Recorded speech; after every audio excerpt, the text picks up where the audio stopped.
ভিডিওটি দেখার আগে সবার কাছে ছোট্ট একটি রিকোয়েস্ট করতে চাই। প্লিজ, প্লিজ, প্লিজ যারা ভিডিওটি দেখবেন সবাই একটা করে সাবস্ক্রাইব করে দিবেন।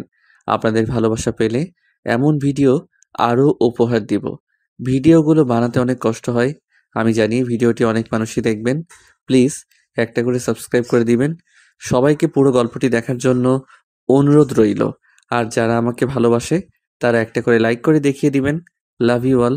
তো চলুন আজকের ভিডিওটি শুরু করা যাক। টেলিভিশনের প্রায় সব চ্যানেলেই দেখাচ্ছে দেশের বিভিন্ন স্থানের লোকদের মারা হচ্ছে। লোকগুলোকে খুব বাজেভাবে মারা হয়েছে। কারো চোখ উঠিয়ে নেওয়া হয়েছে, কারো শরীরের বিভিন্ন জায়গায় কেটে মরিচের গুঁড়ো দেওয়া হয়েছে। কিন্তু কে মারছে এদের, এ নিয়ে পুলিশও চিন্তিত। কারণ খুনিকে এখনো কেউ দেখেনি। এদিকে এক অন্ধকার জগৎ থেকে আলোর দিশারি হয়ে আজ প্রথম কলেজে পা দিল। কলেজে ঢুকতেই কয়েকটা ছেলে মেয়েকে ডাকলে। এই খ্যাত ছেলে, এদিকে আয়। জি, আমাকে ডাকছেন? আশেপাশে তুই ছাড়া কেউ নেই, তাহলে তোকেই ডাকছি। আর এমন খ্যাত সেজে এসেছিস কেন? জানিস না কলেজে এসব চলে না? তারপর সবাই মিলে র্যাগিং শুরু করলো। চুলগুলো সব এলোমেলো করলো, চশমাটা ফেলে দিয়ে সবাই মারতে লাগলো। ইভা বলল, থাক, অনেক হয়েছে, এবার ক্লাসে চল সবাই। ওরা সবাই চলে গেল। আমি শুধু ওদের দিকে দেখে মুচকি হেসে সব ঠিকঠাক করে ক্লাসে গেলাম। প্রথম সিটটা খালি দেখে বসে পড়লাম।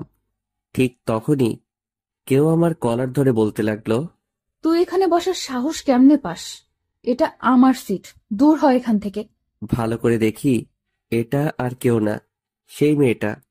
আমি মুচকি হেসে পেছনে চলে গেলাম। তারপর স্যার আসলো, আমাকে অনেক অপমান করে ক্লাস শুরু করলো। সবাই আমাকে নিয়ে হাসাহাসি করলো, শুধু আমার পাশের ছেলেটা বাদে। ক্লাস শেষে স্যার চলে গেল, সবাই বের হয়ে গেল। আমার পাশের ছেলেটা বলল, তুমি আজকে নতুন? জি। আমি রাহাত, তোমাকে একটা কথা বলি, ওদের সাথে লাগতে যেও না, ওরা ভালো না।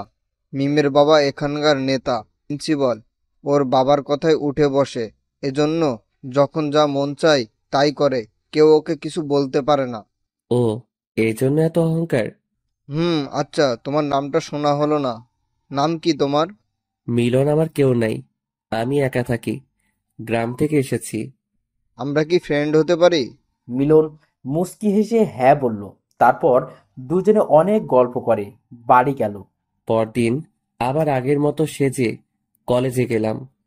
কলেজের সামনে রাহাতকে দেখতে পেয়ে দুজন একসাথে কলেজে ঢুকলাম। আর তখনই মিহিমা তার বন্ধুরা ডাকলো। এই খ্যাত ছেলে, এদিকে আয়। একটা ঢোক গিলে ভয়ে ভয়ে গেলাম। এই ছোট লোক, কাল তোর শিক্ষা হয়নি, আজ আবার খ্যাত সেজে কলেজে এসেছিস?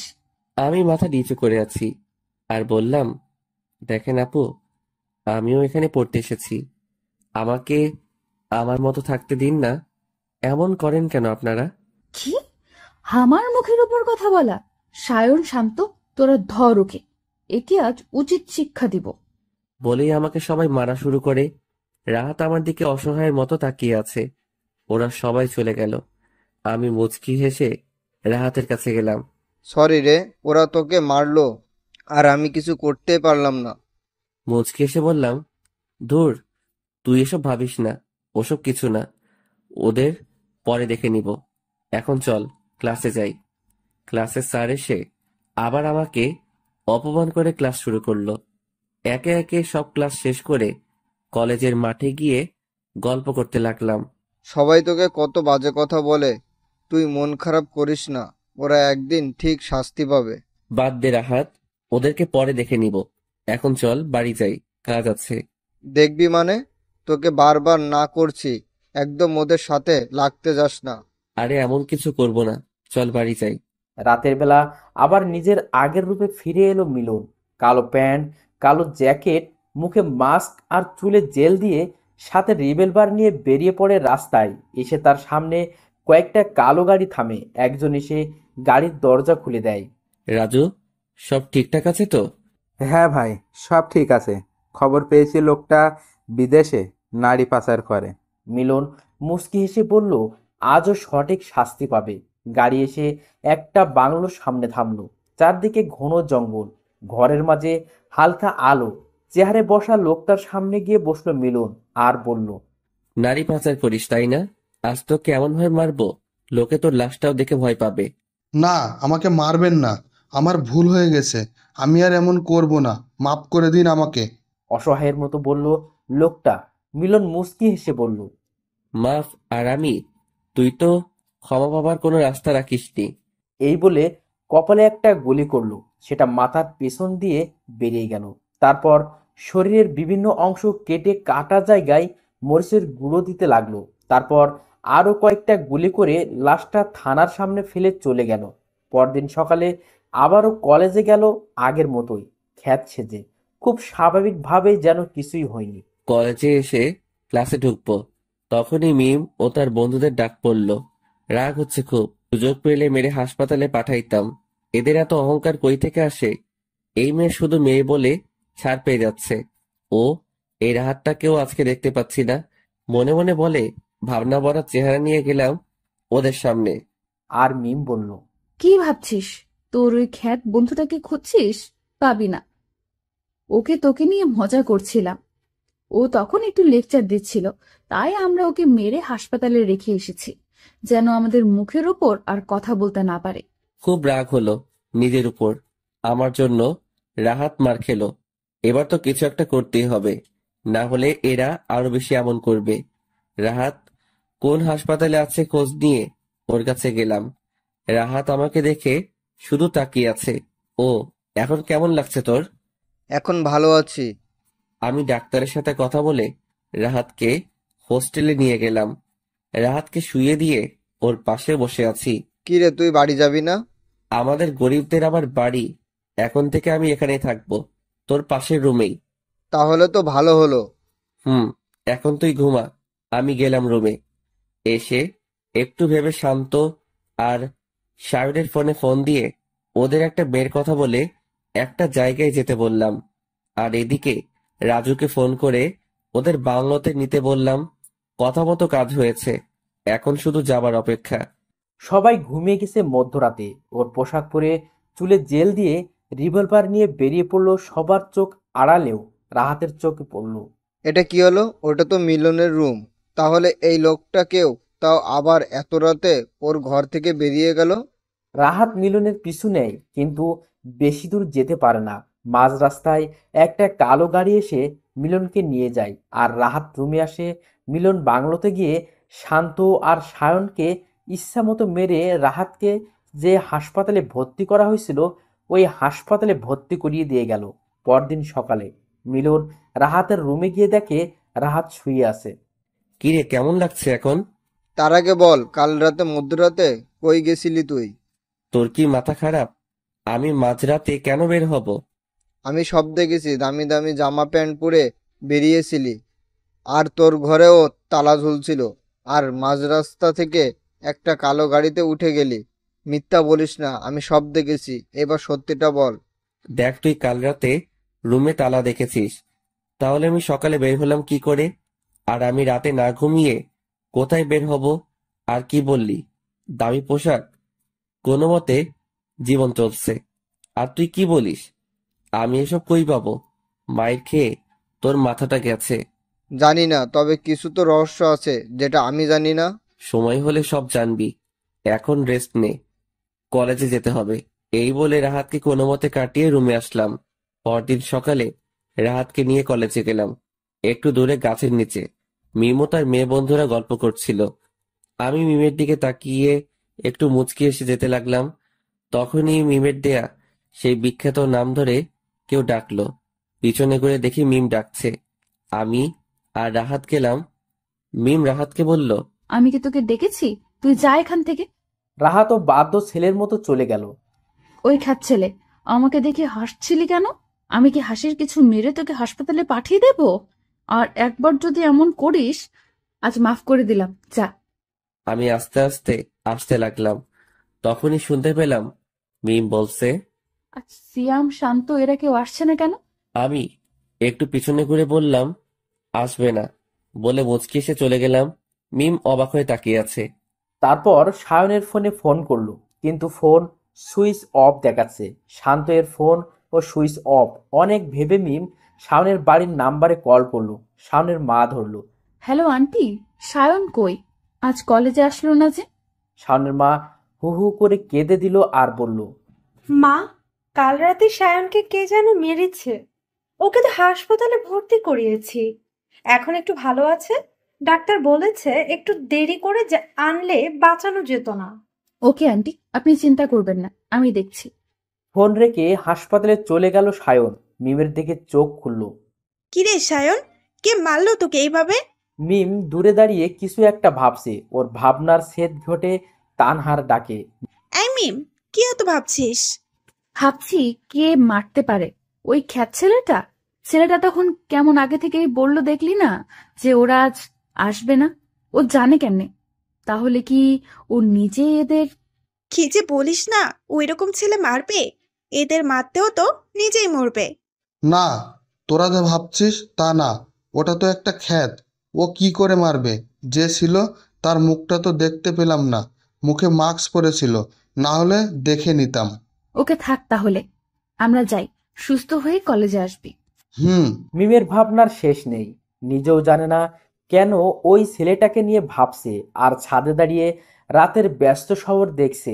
হঠাৎ চোখ পড়ল একটা লোক প্রাণপণে দৌড়াচ্ছে, তার পিছনে আরো একটা লোক। মিম তাড়াতাড়ি বাইরে আসলো। তখন মিলন মিমের সামনে পড়ল। মাস্ক পরে থাকায় মিম মিলনকে চিনতে পারলো না। মিম বলে উঠল, কে ওখানে? মিলন না দাঁড়িয়ে চলে গেল। ততক্ষণে লোকটা পালিয়ে গেছে। মিলন আর না দাঁড়িয়ে চলে গেল ওখান থেকে। ও শিট, এই মেয়েটার জন্য পালিয়ে গেল। তবে ধরবই ওকে। পালিয়ে যাবে কই? পরদিন সকালে মিম ও তার বন্ধু কলেজে গেল, শান্ত আর সায়ন বাদে।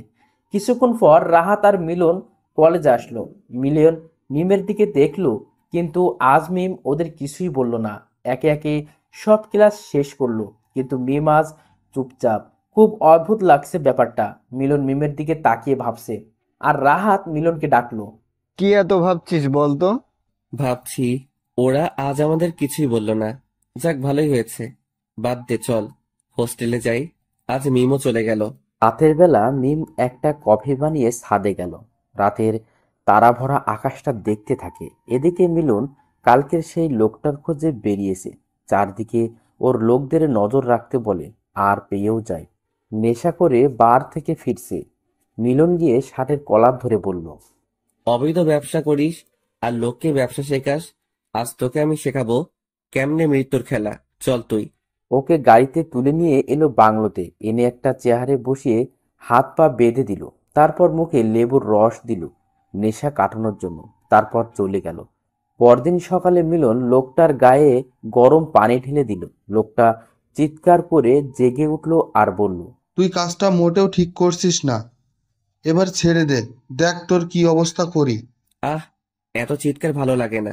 এটুকুতে ভয় পাচ্ছিস? যখন তোকে তিলে তিলে মারবো তখন কি করবি? আর তোকে ছেড়ে দেওয়ার জন্য আনিনি, ভয়ঙ্কর মৃত্যু দেওয়া হবে তোকে। মিলন লোকটাকে বেল্ট দিয়ে মারতে লাগলো। তারপর প্রত্যেকটা ক্ষত জায়গায় মরিচের গুঁড়ো লাগিয়ে দিল। আমি সইতে পারছি না, এভাবে মারাচ্ছে, একেবারেই মেরে ফেলো আমাকে। মিলন লোকটার মুখে অ্যাসিড মেরে মাথায় আর বুকে গুলি করলো। লোকটার নিথর দেহ পড়ে রইল মেঝেতে। রাজু, লাশটা থানার সামনে ফেলে রেখে আয়, আর কোনো প্রমাণ যেন না থাকে। মিলন চলে গেল ওখান থেকে। পরদিন কলেজে গেল। মিলনকে দেখে রাহাত ডাকলো। মিলন রাহাতের কাছে গিয়ে বসলো। কিরে, কাল কলেজে আসলি না? আবার তোর ফোনটাও বন্ধ, কোথায় গেছিলি? কোথাও না, শরীরটা ভালো লাগছিল না, তাই আসিনি। তুই শুনেছিস কাল একটা লোককে খুব বাজেভাবে মেরে থানার সামনে ফেলে রেখে গেছে, কিন্তু খুনির কোনো প্রমাণ রেখে যায়নি। আর কে করেছে তাকেও বলতে পারে না। দেশে এত খুন হচ্ছে আর এখনো পর্যন্ত খুনিকে কেউ ধরতে পারছে না। মিলন একটু মুচকি হেসে বলল, বাদ দে, তাতে কি, আমরা আমাদের মতো থাকি। তুই হাসছিস?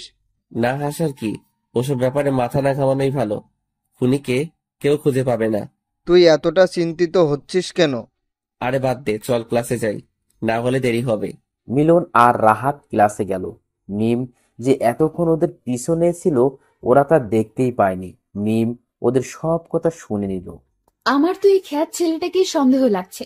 সবকিছুতেই মুচকি হাসে আর ও কেমন নিশ্চিতভাবে বলল যে খুনিকে কেউ খুঁজে পাবে না, নজরে রাখতে হবে একে। মিম আর সেদিন কলেজে থাকলো না, বাসায় চলে গেল। আবার কলেজের ছুটির সময় কলেজের সামনে গেল। মিলন আর রাহাত বের হলে ওদের পিছু নেয়। মিলন আর রাহাত গল্প করছে। হঠাৎ মিলন পিছে তাকিয়ে চারপাশটা একবার ভালোভাবে দেখে নিল। কি হয়েছে? কি দেখছিস? কেউ কি ফলো করছে আমাকে? মানে কি বলছিস? মিম ওদের পিছু পিছু গিয়ে ওদের হোস্টেল পর্যন্ত চলে গেল। হঠাৎ মিলন মিমকে সামনে দেখতে পায়। কি ম্যাম, আপনি এখানে? আহ, আমি এখানে, আমার কাজ আছে। এত করছেন কেন? আমি কি করব, কোথায় যাব সেটা তোকে বলবো? কাজ আছে তাই এসেছি। এই বলে ওদের সামনে থেকে চলে গেল। যা, এই মেয়েটা শুধু ঝাড়ি দিতেই জানে, শাকচুনি মেয়ে একটা। মিলন আর রাহাত যে যার যার রুমে গেল। মিলন জানালার কাছে এসে তো অবাক। মিম বাহিরে দাঁড়িয়ে চারপাশে কি যেন করছে। মিলন চুপি চুপি মিমের পিছনে গেল। আজ ফেল হলাম তো কি, এর রহস্য তো আমি বের করবই। মিম চলে গেল। ও, এই ব্যাপার? আমাকে সন্দেহ করা? আমি এত সহজ না মিম, আমিও তোমাকে দেখে নেব, কিছুদিন অপেক্ষা করো। রাতের বেলা পুরো শহর যখন নিশ্চুপ, তখন মিলন বেরিয়ে পড়ল। আরে কে এই লোকটা? এত রাতে বের হলো কেন? তার উপর মাস্ক পরা। এইদিকে সায়ন বলেছিল যে ওকে মেরেছিল, সেও মাস্ক পরা ছিল। ব্যাপারটা দেখতে হবে। মিম ও মিলনের পিছু নিল। মাঝপথে মিলন একটা কালো গাড়িতে উঠে গেল। মিম একটা ট্যাক্সি নিয়ে ওর পিছু করলো। গাড়িটা একটু জঙ্গলের ভিতরে ঢুকে একটা বাংলোর সামনে ঢুকলো। মিম আর যেতে পারলো না, আড়ালে লুকিয়ে রইল। বাংলোর ভেতর থেকে কারো আর্তনাদের শব্দ শুনতে পেল। তাহলে এই সেই খুনি। এবার তো একে আমি সবার সামনে আনবই। এই বলে ফোনটা বের করলো। আর তখনই ওর মাথার পিছনে কেউ একজন হাত ধরে ফেললো। মিম পিছনে তাকিয়ে দেখে সেই লোকটা। কি ভেবেছ ধরতে পারবো না? এত চালাকি? আমাকে ধরা এত সহজ না, বুঝলে? এখন তুমি হাড়ে হাড়ে টের পাবে আমি কে। মিমকে বাংলোতে নিয়ে গিয়ে একটা ঘরে আটকে রাখলো। অজ্ঞান করে রাখা হয়েছে। অনেকক্ষণ পর মিমের জ্ঞান ফিরলে মিম তাকে একটা বন্ধ ঘরে আবিষ্কার করে। তারপর দরজা ধাক্কাতে থাকে, কিন্তু কেউ দরজা খুলছে না। অসহায় হয়ে সেই ঘরেই বসে রইল। তারপর সকালে একজন সে খাবার দিয়ে খেতে বলল। খাবো না আমি, নিয়ে যাও এগুলো। আমি বাড়ি যাব, বের করো আমাকে এখান থেকে। লোকটা কিছু না বলে চলে গেল মিলনের কাছে আর বলল, স্যার, মেয়েটা বলছে ও খাবে না, এখান থেকে চলে যেতে চাই। ওকে, তুমি যাও, আমি দেখছি। মিলন মিমের ঘরে গেল। গিয়ে দেখে শুয়ে আছে। মিলন মিমকে ডাকলো। মিম তো অবাক, এত কিউট ছেলেরা হয়। মিম অবাক হয়ে তাকিয়ে আছে। চোখ দিয়ে আমাকে গিলে খাওয়ার দরকার নাই, খাবারগুলো খাও। হুঁ, আমাকে আসছে ভয় দেখাতে। খাবো না। আর আপনি আপনার এই মাস্কটা খুলুন, আমি আপনাকে সবার সামনে আনবই। একটার পর একটা খুন করে যাচ্ছেন আপনি, আর এইভাবে সবার সামনে ঘুরেও বেড়াচ্ছেন। এখন সেটা আর হবে না। একবার বের হয়ে এখান থেকে, তারপর দেখে নেব আপনাকে। কি বললে? আমাকে ধরা এত সহজ নয়। নেহাত তুমি মেয়ে, না হলে এতক্ষণে তোমাকে মেরে শিয়ালকে দিয়ে দেহটা খাওয়াতাম। এখন চুপচাপ খাও, না হলে ভালো হবে না। না, খাবো না আমি। এবার মিলন একটা মুচকি এসে খাবারগুলো রেখে চলে গেল।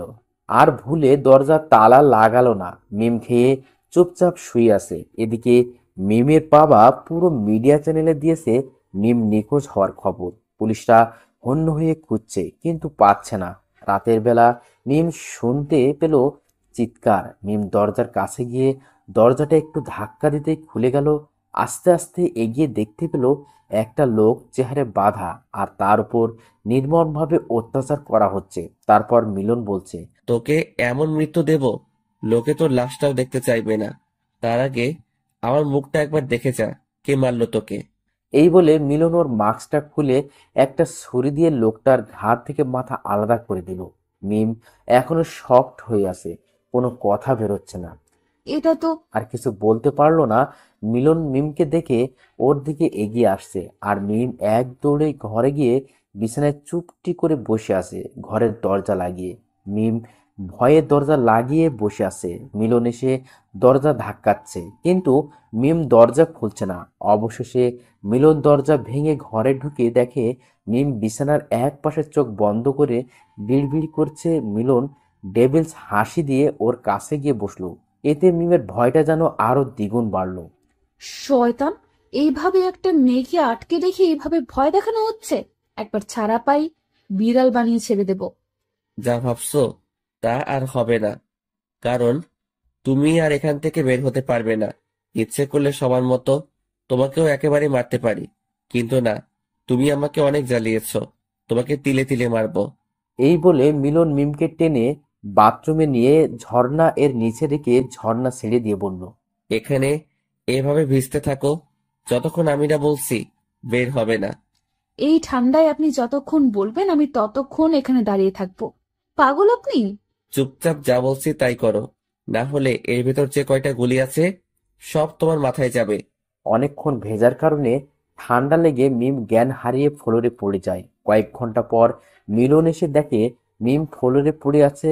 মিলন মিমকে তুলে বিছানায় শুইয়ে দেয়, তারপর চেঞ্জ করিয়ে গায়ে কম্বল জড়িয়ে দেয়। মিমের শরীরে প্রচন্ড জ্বর এসেছে আর বারবার মা বলে ডাকছে। এটা শুনে মিলনের মায়ের কথা মনে পড়ে গেল। ভাবতে থাকলো আর ভাবতে থাকলো ওর আগের দিনগুলোর কথা। চলুন সংক্ষেপে একটু অতীত ঘুরে আসা যাক। কেন মিলন মাফিয়া হলো? ছোটবেলাতে জন্মের পর থেকে যে মহিলাকে মা বলে জানতো, পরে জানতে পারে সে তার আসল মা না। মিলন তার কাছে জানতে চায় তাহলে কে তার মা আর কোথায় সে, কি করে, সে কি করে পারলো নিজের সন্তানকে অন্যের হাতে তুলে দিতে। এভাবে নানা ধরনের কথা বলছিল। তখন তার পালিত মা বলে, তোর জন্ম কোথায়, কিভাবে হয়েছে আমি জানি না। তোর বাবাকে আমি এটাও জানি না। একদিন আমি রাস্তা দিয়ে হাঁটছিলাম, তখন এক মহিলা দৌড়াচ্ছে, তার হাতে একটা ছোট বাচ্চা। সেটা আর কেউ না, তুই ছিলি। তারপর পিছন থেকে কয়েকটা লোক এসে তোর মাকে আমার চোখের সামনে জঘন্যভাবে হত্যা করে। তার আগেই তোর মা আমাকে বলে গেছে আমি যেন তোকে নিয়ে যাই আর নিজের ছেলে বলে পরিচয় দিই। আমি ওখান থেকে তোকে নিয়ে পালিয়ে আসি, আর আমার কোনো ছেলে মেয়ে না থাকায় আমি তোকে নিজের ছেলে মনে করে বড় করতে থাকি। কথাগুলো ভাবতে ভাবতে মিলনের চোখ ছলছল করে উঠল। আবার ভাবতে লাগলো, যখন একটু বড় হয় মিলন, তখন ওর চোখের সামনে ওর পালিত মাকে কয়েকটা লোক রেপ করে চলে যায়। লোক সমাজের ভয়ে ওর মা আত্মহত্যা করে। মিলন তখনও ন্যায় বিচার পায়নি। সেদিন থেকেই ও ভাবে সমাজে এসব লোকদের ও শাস্তি দেবে, তার মায়ের খুনিদের তিলে তিলে মারবে। সেদিনের সেই ছোট্ট মিলন আজকে মাফিয়া। তার মনে নেই কোনো দয়াময়া, ভালোবাসা আছে শুধু একরাশ হিংস্রতা। ভাবতে ভাবতে রাগে মিলনের চোখ লাল হয়ে যায়। এদিকে মিমের জ্ঞান ফিরে আর বলে, প্লিজ আমাকে যেতে দাও, আমি বাড়ি যাব। আমি কাউকে তোমার ব্যাপারে কিচ্ছু বলবো না, প্লিজ ছেড়ে দাও। মিমের কথা শুনে মিলনের রাগ আরো বাড়লো। মিলন ঘর থেকে চলে গেল। মিম একটু পর উঠে দেখে দরজা খোলা আর আশেপাশে কেউ নেই। তাই মিম চুপি চুপি বেরিয়ে পড়ে আর জঙ্গল পার হতে থাকে। উফ, বাঁচলাম। কি ভয়ানক ছেলে বাবা। আর মনে হয় ভজা মাছ উল্টে খেতে পারে না। আর এদিকে কত বড় মাফিয়া, সব পুলিশ সিআইডি খুঁজে মরে, আর ও কেমন সবার সামনে ছদ্মবেশে ঘুরে বেড়াচ্ছে। যাই হোক, আমারও অনেক কিছু শেখা হলো। এই সুযোগে বাড়ি থেকে বের হতে পারলাম, কিন্তু বাড়িতে যাব না। একবার যখন এই বাড়ি থেকে বের হয়েছি তখন আর যাব না। এখন আমার সামনে এগোতে হবে আমার লক্ষ্য পূরণের জন্য। মিম চলে যায় কোনো এক অজানায়। এতদিন মিম ওর বাড়ি থেকে অনেক দূরে নির্জন একটা জায়গায় বাড়ি বানিয়েছে। এখন সেখানে গিয়েই শুরু হবে প্রতিশোধের খেলা। কেউ বাঁচতে পারবে না। এদিকে মিলন চারদিকে মিমকে খুঁজতে থাকে। মিম রাতের বেলা বের হলে কয়েকটা ছেলের সামনে পড়ে তাদের মধ্যে একজন বলে, আরে দেখ দেখ, এটা সেই মেয়ে না? পেপারে দেখলাম পাখি পাইছি।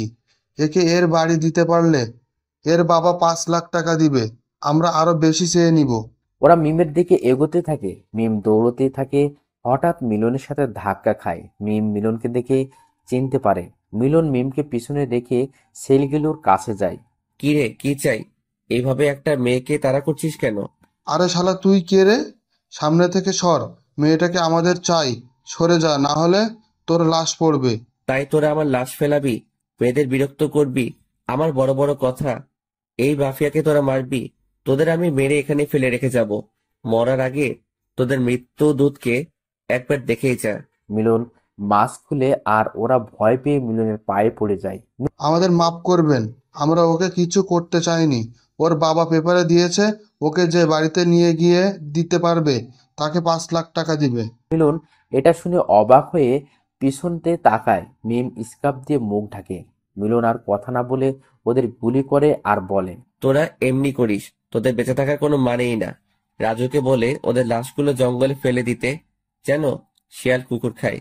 আর ওই মেয়ে, কি ভাবছিস পালিয়ে বাঁচবি? চল এখান থেকে মজা দেখাচ্ছি।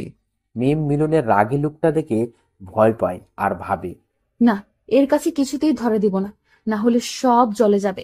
মিম আবার দৌড়াতে থাকে। চোখের পলকে মিমকে মিলন হারিয়ে ফেলে। রাজু, ওকে আমার চাই, খুঁজে বের করো যত তাড়াতাড়ি সম্ভব। মিলন বাংলোতে চলে যায়। একটা সিগারেট ধরায়। নিকোটিনের ধোঁয়ায় কষ্টগুলো উড়িয়ে দেয়। মিমও বাড়ি এসে শুয়ে পড়ে আর ভাবে। ততটাও খারাপ না, যাই হোক, আমার কি। মিম ঘুমিয়ে পড়ে। পরদিন সকালে ওঠে। জগিং করে কয়েকদিন আর বের হলো না। ভালোভাবে গুলি চালানোর মারপিট সব শিখে নেয়। আজ রাতেই বের হব মা। আমি তোমার খুনিকে মারতে যাচ্ছি, প্রতিশোধ নেবার সময় হয়ে গেছে। আকাশের দিকে তাকিয়ে বলল আর বাইক নিয়ে চলে গেল। বস, পুলিশ আমাদের খোঁজ পেয়ে গেছে, ওরা এদিকে আসছে, এখন কি হবে? মিলন নিকোটিনের ধোঁয়া ছিঁড়ে বলে। কি খুব চালাক ভাবিস নিজেকে? পেছন দিক দিয়ে ছুরি মারবি আর আমি বুঝতেও পারবো না? এটা কেমনে সম্ভব? এত সহজে মাফিয়া হয়নি, বুঝলি?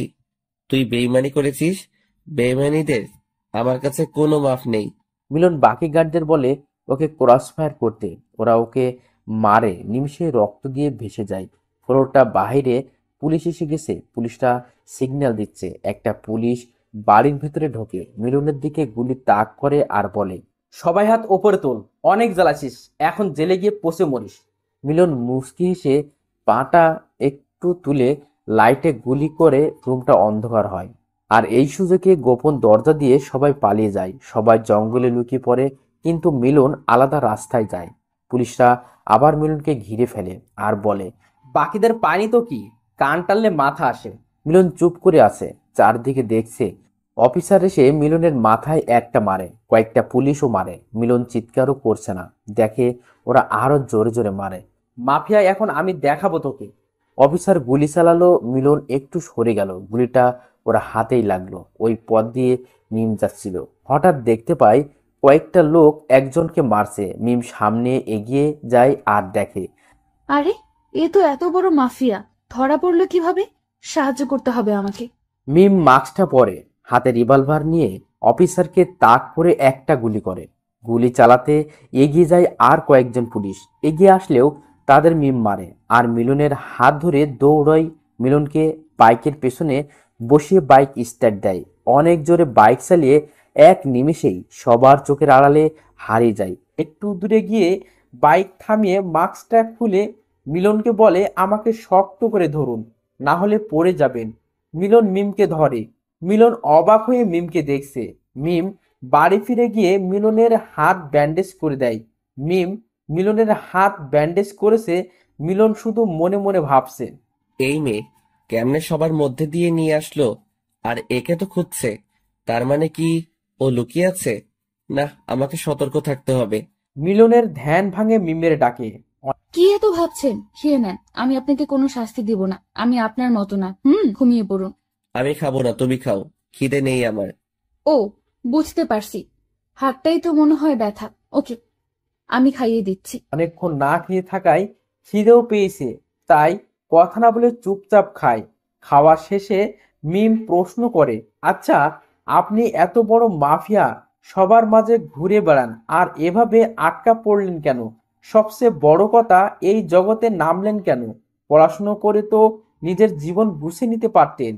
মিলন মিমের কথা শুনে আগের কথা মনে পড়ে যায় আর অনেক রাগ হয়। মিম সেটা বুঝতে পারে। এই মেয়ে, তোকে আমি এত কথার জবাব দিতে রাজি না, বুঝলি?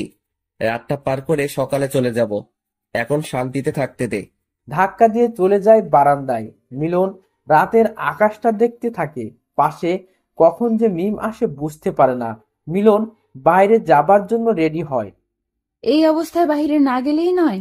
চুপচাপ থাকো, না হলে তোমার বাবাকে বলে দেব তুমি এখানে আছো। মিলন বেরিয়ে যায়। রাজু আর ডনকে ফোন করে জঙ্গলে আসতে বলে। ওরা আসলে ওদের বলে, সবকটা পুলিশকে আমার এখানে চাই, যারা আমার গায়ে হাত তুলেছে। ওকে বস। ওরা চলে যায়, এক একজন এক এক দিকে। এখন সবাই জেনে গেছে ওরা মিলনের লোক, তাই পুলিশগুলো ওদের দেখে পিছু নেয় আর ওরা জঙ্গলে দৌড়ে আসে। জঙ্গলে আসলে ওরা ওদেরকে ঘেরাও করে। রাজু আর ডন ওদের থেকে গুলি নেয়। খালি হাতে দাঁড়িয়ে আছে সামনে মিলন, হুডি পরে সিগারেট মুখে নিয়ে ধোঁয়া ছাড়তে ছাড়তে ওদের কাছে আসে, বলে, অফিসারটা কই? বস, ওকে আনতে পারিনি।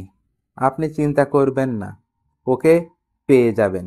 তোরা আমাকে মারছিস, মিলনের এত সহজে মরণ নাই।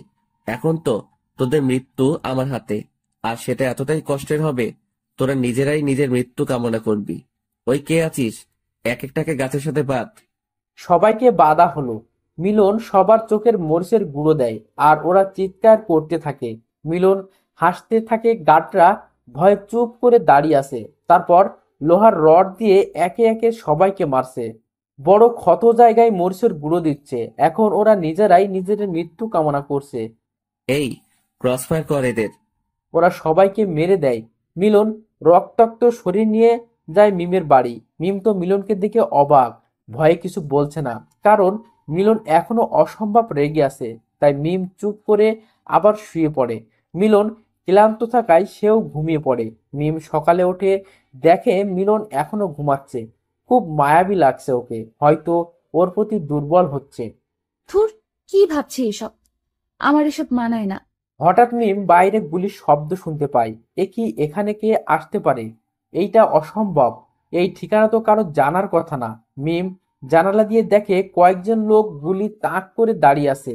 মনে হয় কেউ বের হলে তাকে সাথে সাথে মরতে হবে। মিম দ্রুত মিলনকে ডাকে আর দেখায় ওদের। দুজনে খুব চিন্তায় আছে, কি করা যায়। এদিকে বাইরে আবার গুলির শব্দ। কেউ একজন চিৎকার করে বলছে, এই মাফিয়ার বাচ্চা, বের হ বলছি, আমি জানি তুই এখানেই আসিস। মিলন বুঝতে পারে যে ওরা ওকে মারতে এসেছে। মিলন বলে, তোমার প্রয়োজনীয় জিনিসগুলো একটা ব্যাগে নাও। কাল দেখেছি পেছনের জঙ্গলের দিকে দরজা আছে, ওই দিক দিয়ে বের হয়ে যাব। মিম তাড়াতাড়ি কয়েকটা জামা আর রিভলভার নিয়ে নেয়। মিলনের যেহেতু এখনো কিছু নেই, তাই ও শুধু পিস্তল নিল। বাইরে থেকে দরজা ধাক্কানোর আওয়াজ আসছে। ওরা চুপি চুপি বেরিয়ে যায়, জঙ্গলের দিকে দৌড়তে থাকে। এদিকে লোকগুলো দরজা ভেঙে ভেতরে ঢোকে। পরে কাউকে দেখতে পেল না।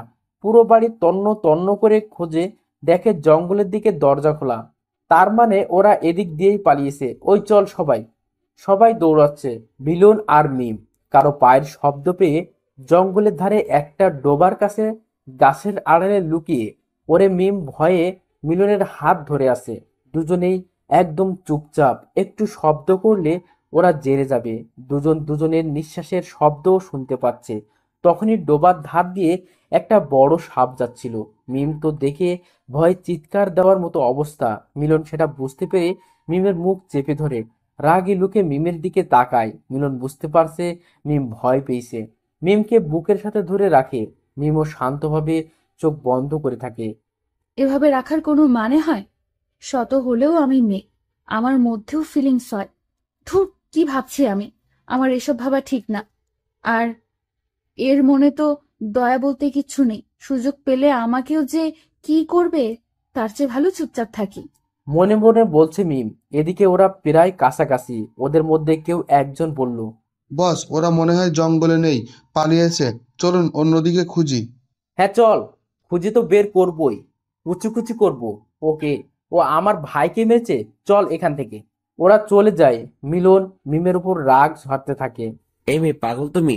চিৎকার দিলে ওদের হাতে এতক্ষণে কুচি কুচি হতে হতো, তোমার জন্য ধরা পড়তে হতো। না মানে, ওই সাপটা দেখেছেন? কত বড় আর ভয়ানক। একবার কামড় দিলে আমি শেষ। জানি না তো, লক্ষ্য পূরণ না করে আমার মরতে ইচ্ছে করছে না। হুঁ, মাফিয়া জগতে নেমেছ, আবার মরার ভয় করে? চুপচাপ থাকো। আচ্ছা, আমি না হয় আমার মায়ের খুনের প্রতিশোধের জন্য এই জগতে পা রাখলাম। আপনি কিসের জন্য মিথ্যা বলবেন না?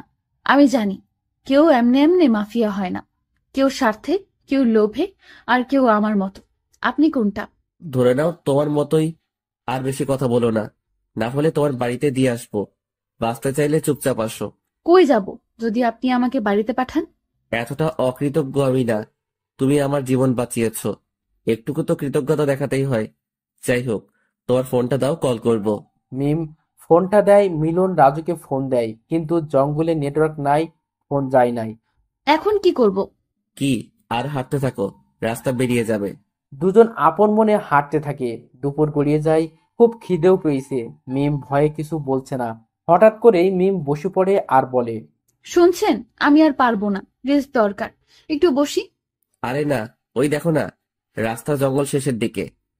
একটু বসি, তারপর যাব। মিলন ভাবে এভাবে বসলে তো মহা বিপদ, কোনো দিক থেকে কে আসে বলা যায় না, ওরা আবার এই জঙ্গলে আসতে পারে। মিলন মিমকে কোলে তুলে নিয়ে হাঁটতে থাকে। মিম অবাক হয়ে তাকিয়ে আছে। আরে, কোলে নিলেন কেন? নামান বলছি। চুপ করে থাকো, বসলে মরতে হবে। মিম মিলনের রাগ দেখে কিছুই বলল না। মিলনের গলা জড়িয়ে থাকে। একটু পর রাস্তায় আসে, আর মিলন রাজুকে ফোন দিয়ে ওরা যেখানে আছে সেখানে আসতে বলে। সন্ধ্যাবেলা। সন্ধ্যাবেলা মানে? এখন তো বিকেল, এত সময় এখানে কি করব? বেশি বুঝো না। মিলন আর মিম মাস্ক পরে ওখানে থাকে। সন্ধ্যায় রাজু গাড়ি নিয়ে আসে। মিলন ড্রাইভ করে, রাজু পেছনে বসে আর মিম সামনে।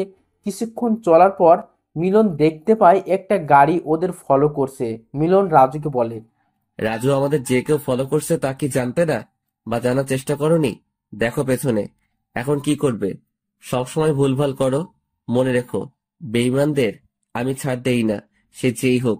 রাজু ভয় পেয়ে যায়। তোতলাতে তোতলাতে বলে, না বস, আমি যখন এসেছিলাম তখন তো কাউকে দেখিনি, খুব সাবধানে এসেছি। আরে, এভাবে নিজেদের মধ্যে ঝগড়া না করে কি করে এদের থেকে বাঁচা যাবে সেটা ভাবুন। মিম একটু বাইরে উকি দিয়ে দেখে গাড়িটা আর কারো না, বাবার। তার মানে বাবা কি করে জানলো আমি এদের সাথে? এটা আমার বাবা, এটা আমাদের গাড়ি। কি, তোর বাবা? Oh no. মিলন রেগে জোরে গাড়ি চালায়। সবাই ভয়ে কাঁপছে। এত স্পিড নিয়ে চালাচ্ছে যে কোনো সময় দুর্ঘটনা ঘটে যেতে পারে। মিলন শর্টকাট রাস্তা ধরে কোনো রকম ওদের কাটিয়ে একটা নীরব জায়গায় এসে গাড়িটা থামিয়ে তিনজনই দৌড়ে গেল। যে বাড়িতে ওঠার কথা ছিল সবাই হাঁপাচ্ছে। রাজু মিলনকে বলে, বস, এখন আর কিছু হবে না, সব ঠিক আছে। এখন কেউ আসতেও পারবে না, রুমে গিয়ে ফ্রেশ হয়ে নিন। সকালে কি করবেন তখন প্ল্যান মাফিক সব করা যাবে। সবাই রুমে গেল। রাজু মিমের রুম দেখিয়ে দিয়ে গেল। মিমের ঘুম আসছে না, মাথায় একটাই চিন্তা ঘুরছে, প্রতিশোধ। সকালে ঘুম থেকে উঠে মিম নাস্তা বানিয়ে নেয়, সবাই খায়। মিম মিলনকে বলে, আচ্ছা, বের হব আমি আজ রাতে, আমার হাতে সময় নেই, যা করার তাড়াতাড়ি করতে হবে। মিলন ভোরু কুসকে বলে, যাই করো, তোমার জন্য যেন কোনো বিপদ না হয়, আর নিজেও সেফে থাকবে।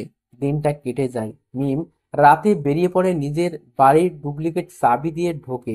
আস্তে আস্তে ওর বাবার ঘরে যায়, আর মাথার কাছে পিস্তল ধরে চিৎকার করে মিমের বাবার ঘুম ভেঙে যায়। অবাক হয়ে যায় এভাবে কাউকে মাথার কাছে গুলি ধরতে দেখে। ভয়ে তোতলাতে তোতলাতে বলে, কে তুমি? এভাবে একজনের ভয় দেখানোর মানে কি? ছলনাময়ী অনেক হয়েছে, আজ আমি আমার মায়ের খুনের প্রতিশোধ নিব। যতটা নির্মম ভাবে মেরেছিস তার চেয়ে বেশি কষ্ট দিয়ে মারবো তোকে। কি ভেবেছিস আমি জানতে পারবো না? আমি সব জেনে গেছি। এটাও জানি তুই আমার বাবা না, আমার চাচা। আমার মাকে খুন করেছিস এসব সম্পত্তির জন্য। আফসোস, তোর সম্পত্তি ভোগ করতে পারবি না। কি বলছো মিম তুমি? আমি তোমার মাকে মারিনি। তোমার মাকে মেরেছে জানো? দেখো, এই ছেলেটা মেরেছে। এ একটা বড় মাফিয়া। এর সাথে তোমার বাবার শত্রুতা ছিল, তাই এ তোমার পরিবারকে শেষ করার পরিকল্পনা করে। তোমার বাবা দুর্ঘটনায় মারা যায়, আর তোমার মাকে এ মেরেছে। আর আমি তোমাকে নিয়ে পালিয়ে আসি, তোমাকে কোলে পিঠে করে মানুষ করি, আর আজ তুমি আমার দিকে আঙুল তুলছো? ছি! মিস্টার হাসান সব এমনভাবে গুছিয়ে বলল যেন আগে থেকেই জানতো এমনটা হওয়ার কথাই ছিল। মিম তো কিছু বলতে পারছে না। ছবিটা যে আর কারো না, মিলনের। কাকে বিশ্বাস করবে মাফিয়া? মিলনকে না তার চাচাকে? মিলন তো সত্যি অনেক বড় মাফিয়া, মারতেও পারে। আর এ তো আমার চাচা, বড় চাচা, আমাকে মিথ্যা বলবে না। মিম, তুমি আমার বাড়ি থেকে বেরিয়ে যাও, তোমার মতো মেয়ে দরকার নেই। আর যদি এসব ভাবনা ছাড়তে পারো তবে ফিরে এসো আমার আগের মিম হয়ে। মিম নিশ্চুপে বেরিয়ে যায়। মিস্টার হাসান হাসছে। তুমি একটা বাচ্চা মেয়ে মিম, তুমি কি না মারবে আমাকে? যাও। এখন দুই মাফিয়া যুদ্ধ করো, হা হা হা। মিম একটা ব্রিজের উপর গিয়ে দাঁড়ায় আর ভাবতে থাকে, মিলনের বাবার সাথে কি সম্পর্ক থাকতে পারে যার জন্য ও আমার মাকে এত নির্মমভাবে মারলো? জবাব তো ওকে দিতেই হবে, সাথে মরতেও হবে। মিলন ওই রাস্তা দিয়ে যাচ্ছিল, পিছনে গার্ডটাও আছে। মিলন গাড়ি থামিয়ে মিমের কাছে যায়। মিম কাঁদছে। কাদার কি কোনো জায়গা নেই? জায়গাটা সেফ না? যার জন্য বের হয়েছিলে কাজ শেষ হয়েছে না বাকি আছে? আমি কি হেল্প করব? মিমের রাগ উঠছে, মিলনের দিকে তাকাতেই পারতেছে না। শত হলেও মেয়ে মিলনের জন্য একটু হলেও মনে জায়গা দিয়েছে, হয়তো তার জন্য মিলনকে মারতে এত কষ্ট পাচ্ছে। কি হয়েছে? আমার দিকে তাকাও। কি হয়েছে বলো, আমি সমাধান করার চেষ্টা করব। মিম মিলনের দিকে এক নজর তাকিয়ে পকেট থেকে পিস্তল বের করে, মিলনের বুকে দুটো গুলি করে। মিলন মিমের দিকে এখনো তাকিয়ে আছে, মুখ দিয়ে একটাই আওয়াজ বের হয়। কেন করলে মিম? কি আমার অপরাধ? মিম ব্রিজ থেকে ধাক্কা দিয়ে ফেলে দেয় আর চিৎকার করে কাঁদতে থাকে। মিমের পাশে রাজু এসে হাসতে থাকে আর বলে, মিম ম্যাম, আপনি এতদিনে আমার মনের আশা পূরণ করলেন। আমার কতদিন প্ল্যান ছিল ওই শয়তানটাকে মারার, পাচ্ছিলাম না। এখন ওর সব সম্পত্তি আমার। মিম অবাক হয়ে রাজুর কথা শুনছে। তার মানে রাজু বেইমানি করতে যাচ্ছিল? রাজু দেরি না করে চলে যায় গার্ডদের নিয়ে। মিম ওখানে দাঁড়িয়ে কাঁদতে থাকে আর বলে, মা, আমি তোমার প্রতিশোধ নিয়েছি। নিজের অনুভূতিটা বিসর্জন দিয়ে রাজু সব গার্ডদের নিয়ে চলে যায়। মিমও চলে যায়। কাঁদতে কাঁদতে প্রত্যেকটা নিউজ চ্যানেলে দেখাচ্ছে, দেশের সবচেয়ে বড় মাফিয়া অবশেষে খুন হলো কোন এক মুখোশধারীর কাছে। কে এই মুখোশধারী যে এই অসাধ্য সাধন করলো? সে যেই হোক না কেন, তাকে আন্তরিকভাবে জানাই আমাদের সকলের শুভেচ্ছা। সেদিনের পর থেকে মিম নিজেকে গুটিয়ে নেয়, নিজের মনে ভাবতে থাকে, কিছু একটা ভুল হয়েছে। এভাবে মিলনকে খুন করা ঠিক হলো না। হয়তো এমন সত্যি আছে যেটা আমি জানি না। আমি কেন সত্যিটা যাচাই করলাম না? আমি যখন সত্যিই একা থাকতে পারছি না। মনে মনে যে আমি তোমাকে ভালোবাসি, জানি তুমি কোনোদিন ফিরবে না, কারণ আমি নিজের হাতে তোমাকে শেষ করেছি। এদিকে রাজু মিলনের সব সম্পত্তি নিজের নামে করে নেয়। এখন মিলনের পুরো গ্যাংটা রাজু চালায় খুশি মনে, আর বলতে থাকে, কি হলো তোর মাফিয়া? তুই আমাকে হুকুম করতি, আজ দেখ আকাশের তারা হয়ে দেখছিস, কিন্তু কিছু করতে পারছিস না। তোর সাম্রাজ্য এখন আমার। হা হা হা হা হা। দেখবি, এখন আমি হব এই দেশের মাফিয়া। লোকে আমাকে দেখে ভয় পাবে। এদিকে রেহানা তাদের ছেলেকে নিয়ে ব্যস্ত হয়ে পড়েছে। আজ 8 মাস পর তাদের ছেলে একটু একটু করে নড়ছে। রেহানা বেগম ডাক্তারকে ডাকে, রোহান সাহেবকে খবর দেয়। ডাক্তার চেক আপ করে বলে, আপনারা বিচলিত হবেন না, রোগী এখন সুস্থ আছে, রোগীকে একা থাকতে দিন, উনি সুস্থ হবেন। রোহান সাহেব বাইরে গেলেন ডাক্তারের সাথে কথা বলতে। রেহানা বেগম তার ছেলের পাশে বসেন। বাবা, তুই জেগে উঠেছিস? উঠ বাবা, দেখ আমি তোর মা। একবার মা বলে ডাক আমাকে, কথা বল আমার সাথে। তুই আমার ছেলে। আজ থেকে তোর নাম দিলাম আবির। তুই আমার আবির। আবির শুধু ভাবছে, কি থেকে কি হলো কিছুই বুঝতে পারছি না। এরা কারা? আমাকে আবির ডাকে কেন? আপনারা কারা? আমি এখানে থাকবো না, অনেক কাজ আছে। আমার যেতে দিন। আমাকে আমার এই পৃথিবীতে কেউ নেই। আমি একা। আমি এখানে কি করে এলাম জানি না, তবে আমাকে সুস্থ করার জন্য আপনাদের ধন্যবাদ। এ কি, উঠতে পারছি না। শরীরে এত ব্যথা কেন? আহ! তুমি এখনো পুরোপুরি সুস্থ নও, সুস্থ হও, তোমাকে সব জানানো হবে। ডাক্তার বলেছে উত্তেজিত না হতে, রেস্ট করো। রেহানা, তুমি ওর খেয়াল রেখো, কোনো সমস্যা হলে আমাকে বলবে। আমি গেলাম। কয়েকদিন আবির পুরোপুরি সুস্থ হয়ে যায় রোহানা বেগমের যত্নে। আবিরকে ছেড়ে দেওয়া হয়। রোহানা বেগম আবিরকে বাড়িতে নিয়ে যায়, খাইয়ে দেয়। রাতে আবির বের হবার জন্য তৈরি হয়। রুম থেকে বেরিয়ে ওদের দুজনকে দেখতে পায়। রোহানা বেগম বলে, রাতে কোথায় যাচ্ছ? তুমি রুমে যাও এখন। ওহ, আমি কতবার বলবো আমি আপনাদের ছেলে না। আমার আসল পরিচয় জানলে নিজেরাই আমাকে বের করে দিবেন, তাই আগেই চলে যাচ্ছি। দেখো বাবা, তোমাকে আমরা নিজের ছেলের মতো করে এতদিন দেখেছি। তুমি কি জানো তুমি 7টা মাস কোমায় ছিলে? তোমাকে আমরা নদীর ধারে পাই, রক্তাক্ত শরীর নিয়ে। জ্ঞান ছিল না তোমার। আমরা নিজের ছেলে মনে করে বাঁচিয়েছি। অনেক আগে আমরা আমাদের ছেলেকে হারিয়েছি। আর এখন তুমিও যদি যেতে চাও, যেতে পারো আবির। আবির বলে ডাকবেন না, খুব রাগ হয় আমার। আমার একটা নাম আছে, সেই নামে ডাকবেন। আমার নাম মিলন। আমি এ দেশের মাফিয়া। কেউ একজন আমার সাথে বেইমানি করে আমাকে মেরেছে, শাস্তি তো তাকে পেতেই হবে। ছাড়বো না আমি তাকে, যেখানে থাকুক খুঁজে বের করবই। মিলনের কথা শুনে রোহান সাহেব আর রোহানা বেগম অবাক হয়। যাকে নিজেদের ছেলে মনে করলো সে কিনা দেশের মাফিয়া। তাহলে সেদিন নিউজ চ্যানেলে এর মৃত্যুর খবর বলেছিল। মিলন নিজের রাগ কন্ট্রোল করে বলে, আপনি চিন্তা করবেন না, আমি আপনাদের কোনো ক্ষতি করব না। আর আপনি তো আমাকে মায়ের মতন আদর করেছেন, আজ থেকে আমি আপনাকে মা বলেই ডাকবো। কিন্তু আপনাকে বাবা বলতে পারবো না, বাবা নামটাকে আমি সহ্য করতে পারি না। মা, আমি আসছি, কিছু কাজ আছে। তুমি চিন্তা করো না, আমার কিছু হবে না।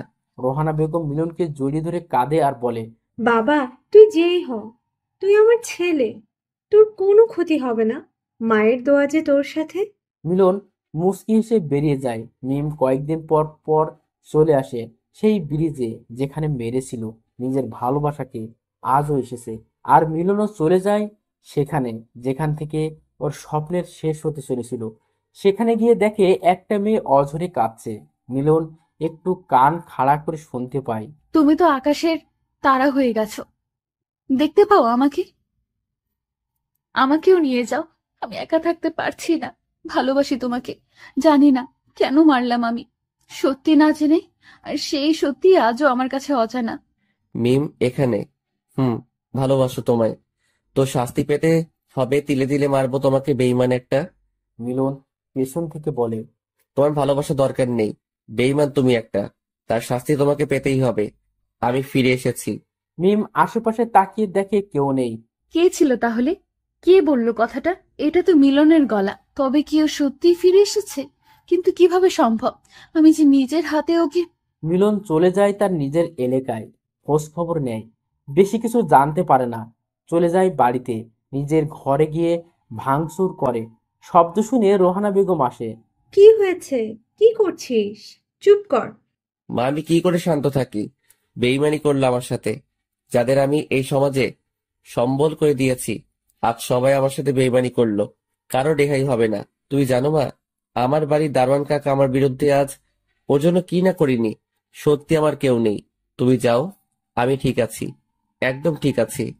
রেহানা বেগম মিলনের রাগ দেখে আর কিছু না বলে চলে যায়।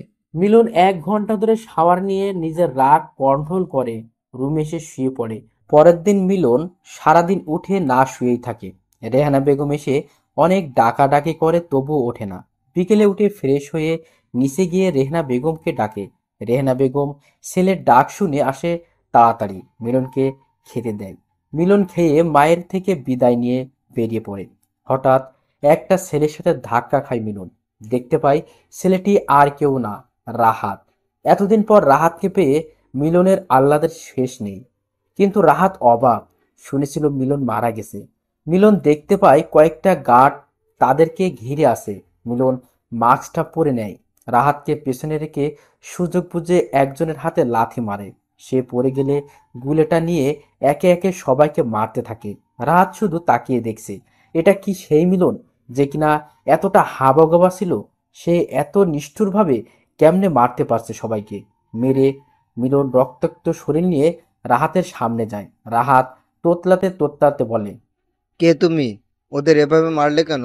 মিলন রাহাতকে জড়িয়ে বলে, তুই আমার এত কাছের বন্ধু, পারলি আমাকে ভুলে যেতে? আমি মরিনি, আবার ফিরে এসেছি প্রতিশোধ নিতে। আমাকে কেউ মারতে পারবে না, আল্লাহ ছাড়া। এবার বল, ওরা তোকে তাড়া করছিল কেন? কলেজে তুই সবসময় আমার সাথে থাকতি। তুই জানিস রাজু ভাই তোর সাথে বেইমানি করেছে? আমাকে সব বলেছে। ওদের সন্দেহ তুই বেঁচে আছিস। কাল রাতে কে একজন নাকি তোর মতো কাউকে দেখেছে, তাই ওরা আমাকে তুলে নিয়ে যায়। আমি কোনো মতে ওখান থেকে পালিয়ে আসি। শেষমেশ রাজুও আমার সাথে এমন করলো, শাস্তি তো ও পাবেই। সামান্য সম্পত্তির জন্য বেইমানি। রাহাত, তুই কোনো টেনশন করিস না, তুই আমার সাথে চল। আমি যেখানে থাকি তুইও সেখানে থাকবি। আজ থেকে তুই আমার ভাই। যাওয়ার পথে সেই ব্রিজে থেমে যায়। দুজনে গল্প করতে থাকে। হঠাৎ রাহাত দেখতে পায় মিমকে। রাহাত মিলনকে বলে, দেখ ভাই মিম, সবাই তো ভাবছে ও মরে গেছে। আজ 1 বছর হলো, আজও কেউ ওর খোঁজ পায়নি। এ সত্যি মিম তো নাকি ভূত? আরে না, এটা মিম, আমি বলছি তোকে। ঘটে যাওয়া ঘটনা সব রাহাতকে বলে। ওরা দূর থেকে মিমকে দেখছে, আর মিম আকাশের দিকে তাকিয়ে তারার সাথে কথা বলছে আর কাঁদছে। মিলন রাহাতকে নিয়ে লুকিয়ে বলে। কেঁদে কোনো লাভ নেই ম্যাম, যে ভুল আপনি করেছেন তার শাস্তি পাবেন। মিম এই কথা শুনে চারদিকে শব্দের ঠিকানা খুঁজতে থাকে, কিন্তু কাউকে পায় না। কি হচ্ছে আজকাল আমার সাথে? কি করে সম্ভব এটা? আমি কি পাগল হয়ে গেলাম? মিম পেছনে তাকিয়ে দেখে মিলন দাঁড়িয়ে আছে। মিম এক ঝটকা খায়, শুয়ে দেখে সত্যি তো এটা মিলন। কিন্তু কেমনে সম্ভব? আমি তো নিজের হাতে। মিম মিলনকে জড়িয়ে ধরে। মিলন মিমকে এক ঝটকায় সরিয়ে দেয়, একটা চড় মারে। কি অবাক হচ্ছে তাই না? আমি এখনো বেঁচে আছি, মরিনি। এত সহজে আমার মরণ নেই। মরতে তো তোমাকে হবে আমার হাতে। মিম মিলনের কথা শুনে ভয় পায় আর বলে। দেখো, আমি যেদিন থেকে তোমাকে হারিয়েছি আমিও ভালো নেই। প্রতিটা মুহূর্তে শেষ হচ্ছি। ভালোবেসে ফেলেছি তোমাকে।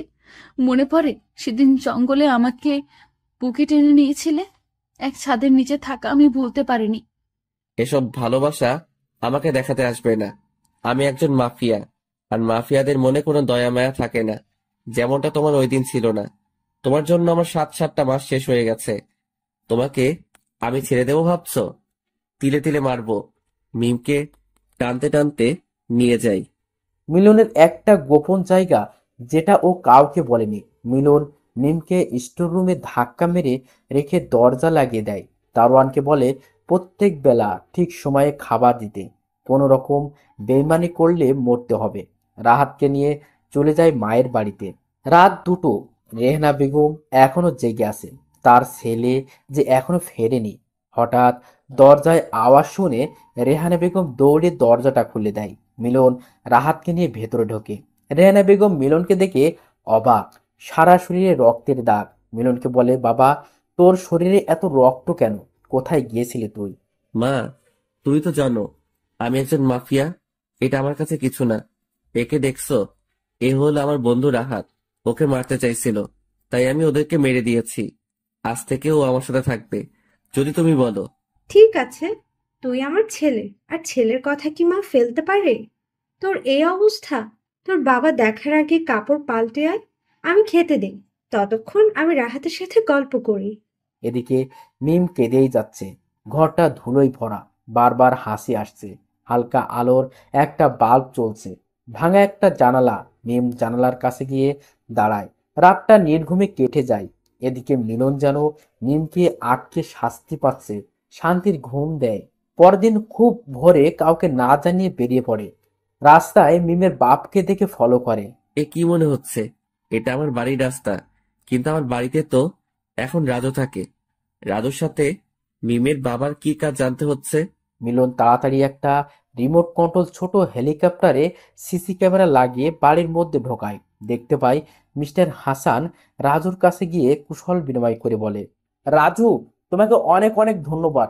তোমার জন্য আমার প্ল্যান সম্পূর্ণ হয়েছে।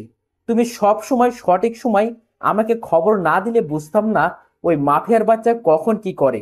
মিমের মাকে আমি মেরেছি, আর কত সহজে মিমকে বোকা বানিয়ে মাফিয়াটাকে দুনিয়া থেকে সরলাম। তার জন্য নাও এই 1 কোটি টাকা, তোমার জন্য আমার পক্ষ থেকে ছোট উপহার। রাজু খুশি মনে টাকা নিয়ে বলে। ধন্যবাদ, দেবার কিছু নেই। আমার জন্য আপনার ভালো হয়েছে, আর আপনার জন্য আমার ভালো হয়েছে। বুদ্ধির দ্বারা মিলনকে খুন করে আজ আমরা দুজনে সফল। মিলন সবটা শুনে অবাক। তার মানে এদের দুজনের চক্রান্ত। না, এর শেষ আমাকে দেখতে হবে। মিমের কাছে যায় মিলন। গিয়ে দেখে সত্যি মেয়েটার করুণ অবস্থা। মুখের দিকে তাকানো যায় না, শুকিয়ে কাঠ হয়ে গেছে। মিম মিলনকে দেখে অপর পাশে মুখ নিয়ে চুপ করে থাকে। মিলন মিমকে বলে, আমি সব সত্যি জেনে গেছি। তোমার বাবা আর রাজু মিলে তোমার দ্বারা আমাকে মারে। এতে তোমার বাবা পায় তোমার সব সম্পত্তি, আর রাজু পায় আমার সম্পত্তি। মিম শুকনো মুখে বলে, উনি আমার বাবা না, চাচা। ছোটবেলায় মা মারা যায়, আর বাবাও অ্যাক্সিডেন্টে মারা যায়। ওনাকে বাবা বলতাম। আমি জেনেছিলাম আমার মাকে উনি মেরেছে। সেদিন রাতে ওনাকে মারতে গিয়েছিলাম। উনি আমাকে তোমার ছবি দেখিয়ে বলে তুমি মেরেছো। আমার মাকে আমি সহ্য করতে না পেরে প্রতিশোধের তাড়নায় নিজের ভালোবাসাকে বিসর্জন দিই। খুব খারাপ হয়েছে, কাল তৈরি থেকো, সবকিছু শেষ দেখবো। এখন আসো, ফ্রেশ হয়ে খাও। ভালো ব্যবহার করছি বলে মনে করো না সব ভুলে গেছি। যে 7 মাস আমার থেকে কেড়ে নিয়েছো তার শাস্তি তুমি পাবে, মনে রেখো। আমি গেলাম। সারাদিন মিলন বাড়ি থেকে বের হয় না। বিকেলে উঠে ফিরে সে ভাবে, না, এভাবে আর চলবে না। খেলাটা এবার শেষ করতে হবে আজকেই। রাহাতকে নিরাপদ জায়গায় রেখে বেরিয়ে পড়ব। মিলন নিচে এসে সবাইকে দেখতে পায়, মায়ের সামনে গিয়ে বলে, মা, আমি আর চলে যাচ্ছি। জানি না দেখা হবে কিনা। যে খেলায় নেমেছি সেটা আমাকে শেষ করতেই হবে। তবে তুমি আমার জন্য দোয়া করো। তোমরা আমার জন্য যা করেছো হয়তো আমি সেই ঋণ শোধ করতে পারবো না। যদি কখনো মনে হয় আমাকে তোমাদের দরকার তাহলে ফোন করো, আমি চলে আসবো। রাহাত, তুই রেডি হয়ে নে, বেরোতে হবে। তোকে নিরাপদ জায়গায় রেখে আমি বেরিয়ে পড়বো। রেহেনা বেগমের কান্না থামছেই না। ছেলেহারা হয়ে এতদিন ছিল, একটা ছেলেকে পেয়েছে, সেও কি আজ চলে যাবে? রেহানা বেগম মিলনকে বলে, বাবা, আমি জানি তোকে না করলেও তুই শুনবি না। চলে যাচ্ছিস বলে ভুলে যাস না। তোর এই অভাগা মাকে, রাহাতকে মায়ের কাছে রেখে যা। ওকে নিয়ে যাস না। নিজের ছেলে মনে করে মানুষ করবো ওকে। অন্তত মনটা তো শান্তি পাবে। মিলন সন্ধ্যাবেলা তৈরি হয়, কালো শার্ট, কালো জ্যাকেট, চুল স্পাইক, মুখে মাস্ক, রিভলভার, ছোট একটা ছুরি নিয়ে রাহাতকে রেখে চলে যায় মিমের কাছে। মিম এখনো স্টোররুমে বসে আছে। দরজার আওয়াজ শুনে উঠে দাঁড়ায়। মিলন মিমকে একটা প্যাকেট ধরিয়ে দিয়ে বলে, এগুলো পরে তাড়াতাড়ি রেডি হয়ে নাও, হাতে বেশি সময় নেই। মিম প্যাকেটটা নাড়াচাড়া করে বলে, কি আছে এটাতে, আর কেন পরবো? মিলন রেগে বলে, এটাতে লাল বেনারসি আছে, বিয়ে হবে। যাও পরে আসো, আমি বাহিরে আছি। মিম ভালোই বুঝতে পারে মিলন রাগ করেছে। কথাটা না বাড়িয়ে প্যাকেটটা খুলে দেখে pant, T shirt, jacket, revolver, mask. Mim দ্রুত পরে বাইরে আসে। মিলন মিমকে নিয়ে চলে যায় মিস্টার হাসানের বাড়ি। দারোয়ানকে ভয় দেখিয়ে ভেতরে ঢোকে। মিম এগিয়ে গিয়ে মিস্টার হাসানের মাথায় গুলি ধরে বলে, আমাকে মিথ্যে বলেছিলি, তোর একটা মিথ্যেতেই আমি সব হারাতে বসেছিলাম। আজ তোকে শাস্তি পেতে হবে। মিলন মিস্টার হাসানের বুকে লাথি মেরে বলে, রাজুর সাথে ষড়যন্ত্র করে আমাকে মারার প্ল্যান করছিস? এত সহজে তো আমি মরবো না। এবার মরার আগে সত্যিটা বল, আমার মাকে কে মেরেছে? আমি জানি, তুই সব জানিস, কারণ তুই ছিলি মাফিয়া, আর আমার বাবার সাথে শত্রুতা করে তুই আমার মাকে মারলি। আজ এমন মৃত্যু দেব তোকে, ভয় পাবে তোকে দেখে সবাই। মিস্টার হাসান ভয় পেয়ে যায়। কি করে বেঁচে ফিরল? এ আর সব জানলই বা কি করে? মিলন কথা না বাড়িয়ে মিস্টার হাসানের বুকে গুলি করে। মিম পেটে ছুরি ঢুকিয়ে দেয়। মিম আর সহ্য করতে না পেরে সাইডে যায়। মিলন মিস্টার হাসানকে এলোপাতাড়ি মারতে থাকে। মিস্টার হাসানের নিথর দেহটা দোতলা থেকে নিচে ফেলে মিমকে নিয়ে বেরিয়ে যায় রাজুর কাছে। পুরো বাড়ি গার্ড দিয়ে ঘেরা। মিলনকে দেখে সবাই আতঙ্কে পড়ে যায়। মিলন রাজুর সামনে যায় আর একটা আওয়াজ মেরে বলে, তোকে আমি রাস্তা থেকে এনেছিলাম তোর মায়ের চিকিৎসার জন্য। কত টাকা খরচ করি হিসাব আছে তোর? যে বাড়ি বানিয়েছিস সেটাও আমার টাকায়। তুই আমার সাথে বেইমানি করলি, ভালো করেই জানিস বেইমানদের আমি ছাড় দেই না। তাই বিদায়, তোকে ওপারে চলে যা। মিলন রাজুকে মারে। মিলন বলে, আজ থেকে সব শেষ। যার জন্য মাফিয়া হয়েছিলাম সেটাও আজ পূর্ণ হলো। মা, তুমি ভালো থেকো। আকাশের তারা হয়ে দুপোটা চোখের পানি ঝরে পড়ে। মিলন গার্ডদের গুলি করে দৌড়তে থাকে। মিমের হাত ধরে হঠাৎ মিম থমকে যায় মিলনের পেছনে। তাকিয়ে দেখে একটা গার্ড গুলি নিয়ে দাঁড়িয়ে আছে, আর গুলিটা মিমের পিঠে এসে লাগে। মিলন ছল ছল চোখে মিমের দিকে তাকিয়ে থাকে। গার্ডটা মিলন একটা গুলি করে মিম কোলে তুলে নিয়ে যায় হাসপাতালে। মিম মিলনের গলা জড়িয়ে বলে, মরেই তো যাব, একবার বলো না ভালোবাসো। জানি তোমার মনে আমার জন্য কোনো জায়গা নেই, তবু বলো না। মিলন দৌড়ে কাছাকাছি একটা হাসপাতালে ভর্তি করায়। মিমকে ওটিতে নিয়ে যায় মিলন। বাইরে থাকে মিলন রাহাতকে ফোন দেয়। রাহাত সবাইকে নিয়ে আসে। মিলন রেহেনা বেগমের কাছে যায়। রেহেনা বেগম মিলনকে সান্ত্বনা দিতে থাকে। কয়েক ঘন্টা পর ডাক্তার ওটি থেকে বের হয়ে বলে, পেশেন্টের অবস্থা খুব খারাপ। মিলনকে উনি মনে হয় তাকে চাইছেন। মিলন ডাক্তারের কথা শুনে ওটি এর মধ্যে যায়। শুয়ে মিমকে জড়িয়ে ধরে কান্না করতে করতে বলে, তুমি সুস্থ হয়ে ফিরে আসো, ভালোবাসি তোমাকে আমি, খুব ভালোবাসি। মিম প্রশান্তের একটা হাসি দিয়ে মিলনের বুকে ঢলে পড়ে। মিম নড়াচড়া করে। না দেখে মিলন মিমের মুখটা তুলে একটা চিৎকার দেয়। সবাই ভেতরে আসে। মিলন কান্না করছে, না হয়তো শোকে পাথর হয়ে গেছে। স্বার্থপর এই দুনিয়ায় আবার একা হয়ে গেল। মিমের দাফন করে মিলন আবার চলে যায় অজানা জায়গায়, যেখানে কেউ খুঁজে পাবে না। নতুন একটা দেশে চলে যায়, যেখানে গেলে ভুলে থাকতে পারবে অতীত।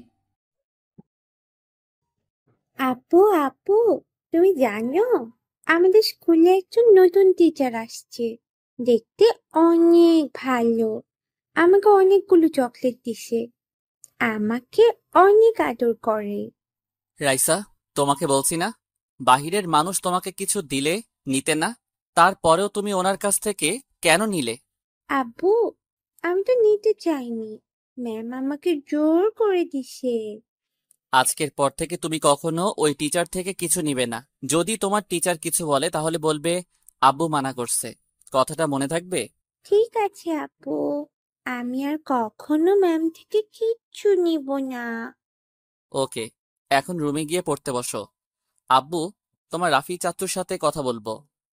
রাইসা ঠিক আছে বলে রুমে চলে গেল। তখন রাফি আমাকে বলল, তুই রাইসার সাথে এভাবে কথা বলছিস কেন? তুই তো জানিস রাইসা এখনো ছোট, তাই এখনো কিছু বুঝতে পারে না। তুই তো জানিস আমার রাইসাকে অন্য কেউ ভালোবাসলে আমি সহ্য করতে পারি না। তাহলে রাইসা আমাকে কম ভালোবাসবে? তোর ধারণা ভুল। সব মেয়েরা চায় মায়ের ভালোবাসা পেতে, কিন্তু রাইসা কখনো কি তোর মায়ের ভালোবাসা পেয়েছে? পায়নি। তাই হয়তো টিচারের সাথে কথা বলতে ওর ভালো লাগছে। আমি চাই না রাইসাকে অন্য কেউ ভালোবাসুক। রাইসার বাবাও আমি, মাও আমি। তাকে ঘিরে আমার সব। আমার বাবা মা থেকেও না থাকার মতো। আর আমি ওদের কখনো ক্ষমা করব না। তারা নিজেদের স্বার্থে আলাদা হয়ে গেছে। আমার কথা একটাবার চিন্তা করলো না। দোষ করেছে তারা, আমার কি দোষ ছিল? তারা আমাকে এতিমের মতো রেখে চলে গেল কেন? কথাগুলো বলতে চোখ দিয়ে পানি পড়ে গেল। তখন রাফি বলল, থাক, কান্না করিস না। এটা তোর কপালে লেখা ছিল। আগের কথা ভুলে গিয়ে সামনের দিকে এগিয়ে চল। আমি তো তাদের কথা ভুলে গেছি। হঠাৎ তুই রাইসার বাবা মার কথা বললি, তাই ওদের কথা মনে পড়ল। আচ্ছা, ওসব কথা বাদ দে। আজকে মন্ত্রী বলেছে তার সাথে দেখা করতে। আমি বলছি তুই ফ্রি হলে দেখা করে আসবি। ঠিক আছে, চল এখন গিয়ে দেখা করে আসি। এই বলে আমি আর রাফি বাসা থেকে বেরিয়ে আসলাম। আসার সময় খালাকে বলে আসলাম রাইসাকে খাবার খাইয়ে ঘুম পাড়িয়ে দিতে। আমি আর রাফি আমার নিজের গাড়িতে উঠলাম। আমাদের গাড়ির সামনে এবং পিছনে 4টা গাড়ি আসছে, সবগুলো আমার লোক। প্রায় 30 মিনিট পর মন্ত্রীর বাসায় চলে আসলাম। আমাকে দেখে মন্ত্রীর সিকিউরিটি গার্ড তাড়াতাড়ি গেট খুলে দিল। বাসার ভিতরে ঢুকে গাড়ি থেকে নেমে মন্ত্রীর বাসার দরজায় দাঁড়ালাম। রাফি কলিং বেল চাপ দিল। কিছুক্ষণ পর আন্টি দরজা খুলে দিল। আমাকে আর রাফিকে দেখে বলল, আরে রাসেল, রাফি, তোমরা আসো, ভিতরে আসো। তা হঠাৎ আমার বাসায় কি মনে করে? আসলে আন্টি, আঙ্কেল আমাকে দেখা করতে বলেছে, তাই আসলাম। আর কি? তা আঙ্কেল কোথায়? তোমার আঙ্কেল তো ওয়াশরুমে আছে। তোমরা সোফায় বসো, আমি তোমাদের জন্য নাস্তা পাঠিয়ে দিচ্ছি। থাক আন্টি, লাগবে না। আঙ্কেল কি জন্য ডেকেছে কথাগুলো শুনে চলে যাব। আপনাকে কষ্ট করতে হবে না। তুমি একটু বেশি কথা বলো। আমি তোমার কোনো কথা শুনতে চাই না। আজকে রাতের খাবার খেয়ে তারপর বাসায় যাবে। এই বলে আন্টি চলে গেল। আসলে আন্টি অনেক ভালো একজন মানুষ, কিন্তু মন্ত্রী এতটা ভালো না। এ কারণে আন্টির সাথে ভালোভাবে কথা বলি। আর আন্টি আমার জীবনের কাহিনী সব জানে। কিছুক্ষণ পর দেখি মন্ত্রী সাহেব ওপর থেকে নিচে নেমে আসলো। আমাকে দেখে বলল, আরে রাসেল, তুমি কখন আসলে? আসার সময় কোনো অসুবিধা হয়নি তো তোমার? আমার কোনো অসুবিধা হয়নি। কেন ডেকেছেন আগে সেটা বলেন। আমার হাতে সময় নেই, একটা কাজে যেতে হবে। তুমি তো জানো সামনে নির্বাচন আসছে। গেছেবার তো তোমার কারণে মন্ত্রী হয়েছি। আমি চাই এবারও যেন কেউ মন্ত্রী হতে না পারে। এইবারও আমি থাকতে চাই। কথা ঘুরিয়ে পিছিয়ে না বলে সোজাসুজি বলেন, আমাকে কি করতে হবে? আমি চাই আমার বিপক্ষে প্রার্থী যেন এবার নির্বাচন করতে না পারে। তাকে তুমি বসিয়ে দিবে। তোমার যত টাকা লাগে আমি দিব। সেটা ঠিক আছে, কিন্তু টাকার অ্যামাউন্ট এবার বেশি লাগবে। 1 কোটি টাকা লাগবে। যদি দিতে পারেন তাহলে কাজ হয়ে যাবে। ঠিক আছে, আমি রাজি আছি। তুমি এখন অ্যাডভান্স 50 লাখ নিয়ে যাও। কাজ শেষ হলে বাকি টাকা পেয়ে যাবে। আপনি ভালো করে জানেন আমি কাজের আগে সব টাকা না নিয়ে কাজ করি না। সো আগে সব টাকা পরিশোধ করতে হবে, তারপর আপনার কাজ হয়ে যাবে। ঠিক আছে সালাম, রাসেলকে 1 কোটি টাকা দিয়ে দাও। ম্যানেজার ঠিক আছে বলে ভিতরে গিয়ে 1 কোটি টাকার একটা সুটকেস নিয়ে আসলো। মন্ত্রী আমার হাতে টাকা দিয়ে বলল, এই নাও, এখানে পুরো 1 কোটি টাকা আছে, আমার কাজটা যেন হয়ে যায়। আজ পর্যন্ত এই রাসেল কোনো কাজে ব্যর্থ হয়নি। আপনার কাজ মনে করেন হয়ে গেছে, আমরা এখন আসি। হঠাৎ আন্টি আমাদের সামনে এসে বলল, খাওয়া দাওয়া না করে কোথাও যাওয়া হচ্ছে না, খাবার খেয়ে তারপর বাসায় যাবে। আমি সবকিছু রেডি করেছি, তোমরা ফ্রেশ হয়ে আসো, টেবিলে গিয়ে বসো। কি আর করার, আন্টির কথা ফেলতে পারলাম না। আমি আর রাফি ওয়াশরুমে ঢুকে ফ্রেশ হয়ে তাদের সাথে খাবার খেয়ে বিদায় নিয়ে চলে আসলাম। তারপর আমি আমার আস্তানায় গেলাম। আস্তানায় গিয়ে দেখি আমার লোক নয়নকে চেয়ারে বেঁধে রাখছে। নয়ন আমাকে দেখে বলল, তুই আমাকে ধরে এনেছিস কেন? যদি আমার ভাই জানতে পারে তুই আমাকে ধরে এনেছিস, তাহলে তোকে দুনিয়ায় বাঁচিয়ে রাখবে না। তুই ভালো করে জানিস আমার কাজে কেউ বাধা দিলে আমি তাকে দুনিয়ায় বাঁচিয়ে রাখি না। তাহলে কেন আমার কাজে বাধা দিলি? তোর লোক আমার ভাইয়ের এরিয়া থেকে চাঁদা তুলতে গেছে, তাই ওদেরকে বাধা দিয়েছি। আমরা কি কখনো তোর এরিয়া কখনো তুলেছি চাঁদা? শোন ভালো করে, আমি রাসেল সব জায়গা থেকে চাঁদা তুলবো, তোর ভাই রকি আমার কিছুই করতে পারবে না। তুই আবার আমার লোকের গায়ে হাত তুলছিস, আজকে তোকে মেরে তোর ভাইয়ের কাছে পাঠিয়ে দিব। দেখি তোর ভাই আমার কি বাল ফেলাতে পারে। তুই একটা ভীতু, তোর যদি সাহস থাকে আমার ভাইয়ের সামনে আমাকে মেরে দেখা, তাহলে বুঝবো তোর অনেক সাহস। তোকে আমরা মাফিয়া কিং জানবো। ঠিক আছে, তাহলে আমি তোর চ্যালেঞ্জ অ্যাকসেপ্ট করলাম। কালকে বিকালে তোর ভাইয়ের আস্তানায় গিয়ে তোকে মারবো। ওকে ছেড়ে দে। আমার কথা শুনে রাফি বলল, ওকে ছেড়ে দেওয়া কি ঠিক হবে? তাকে যদি মারতে না পারিস তাহলে ওদের সাহস বেড়ে যাবে। আরে ওকে আমি মারবো না, এইসব ছোটখাটো পাতি নেতাকে মেহেদি মারবে? মেহেদি একাই ওদের জন্য যথেষ্ট। মানে মেহেদি তাহলে বেঁচে আছে? ও এখনো মরে নাই? আমরা তো ভেবেছিলাম মেহেদি আর দুনিয়ায় বেঁচে নেই। সেটা সময় হলে দেখতে পাবি। তুই এখনো দাঁড়িয়ে আছিস কেন? যা তাড়াতাড়ি, তা না হলে তোকে আমার লোক মারতে মারতে বের করবে। এমনিই কালকে তোর দুনিয়া শেষ দিন।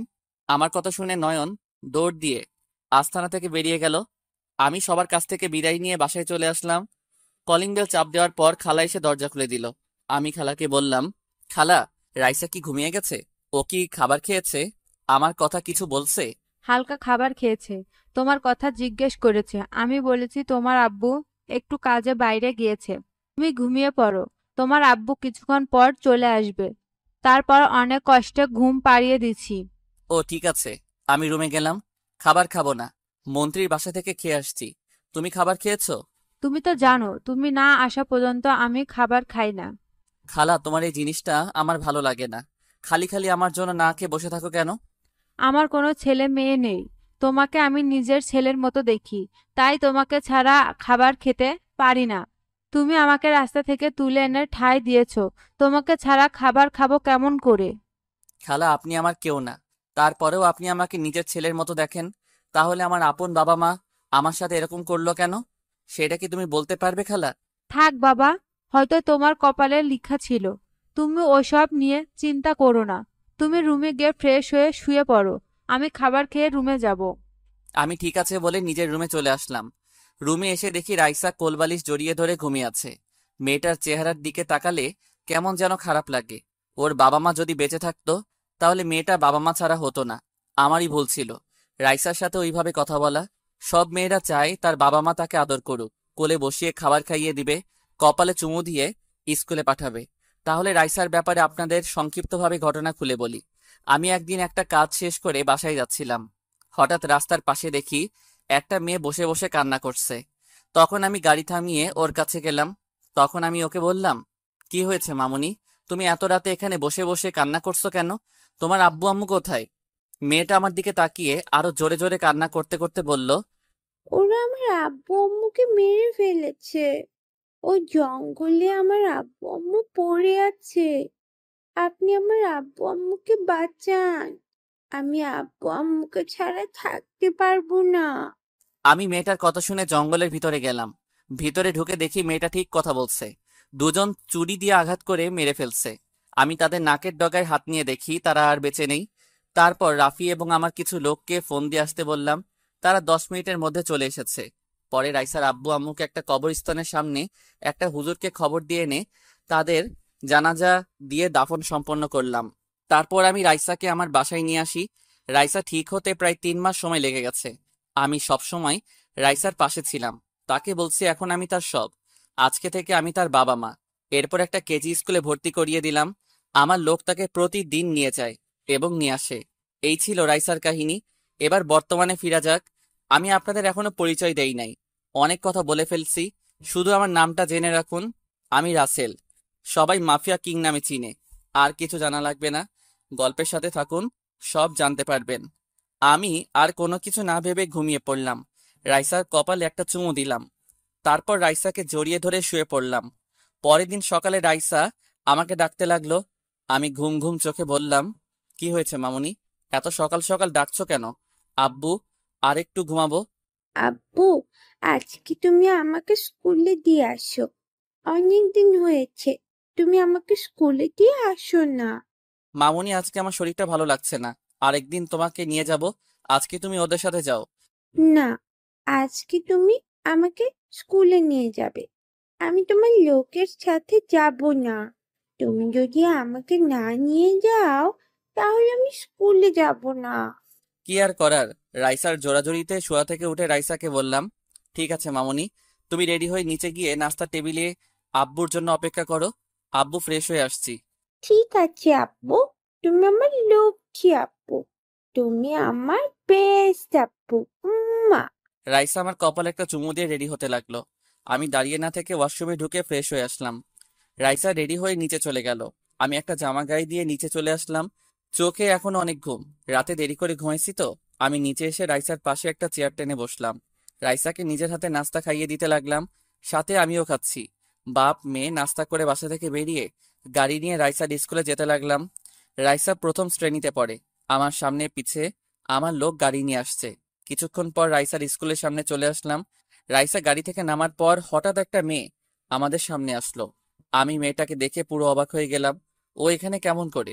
ওর তো বাসা দিনাজপুরে, তার মানে এখানে শিক্ষকতা করতে আসছে। কিন্তু ওদের তো কোনো কিছুর কমতি নেই, তাহলে এখানে কেন আসলো? আগের থেকে অনেক সুন্দর লাগছে তাকে। হঠাৎ রাইসার ডাকে ধ্যান ভাঙলো। রাইসা বলল, আব্বু, তুমি কোথায় হারিয়ে গেলে? তোমাকে সে কখন থেকে ডাকছি। উনি হচ্ছেন আমাদের নতুন টিচার। তোমাকে ওনার কথা গতকাল বলছি। রাইসার কথা শুনে পায়েল বলল, কেমন আছো রাসেল? তোমাকে অনেক বছর পর দেখছি। তোমার মেয়েটা কিন্তু অনেক লক্ষ্মী। পায়েলের কথা শুনে আমি বললাম, আলহামদুলিল্লাহ, আমি ভালো আছি।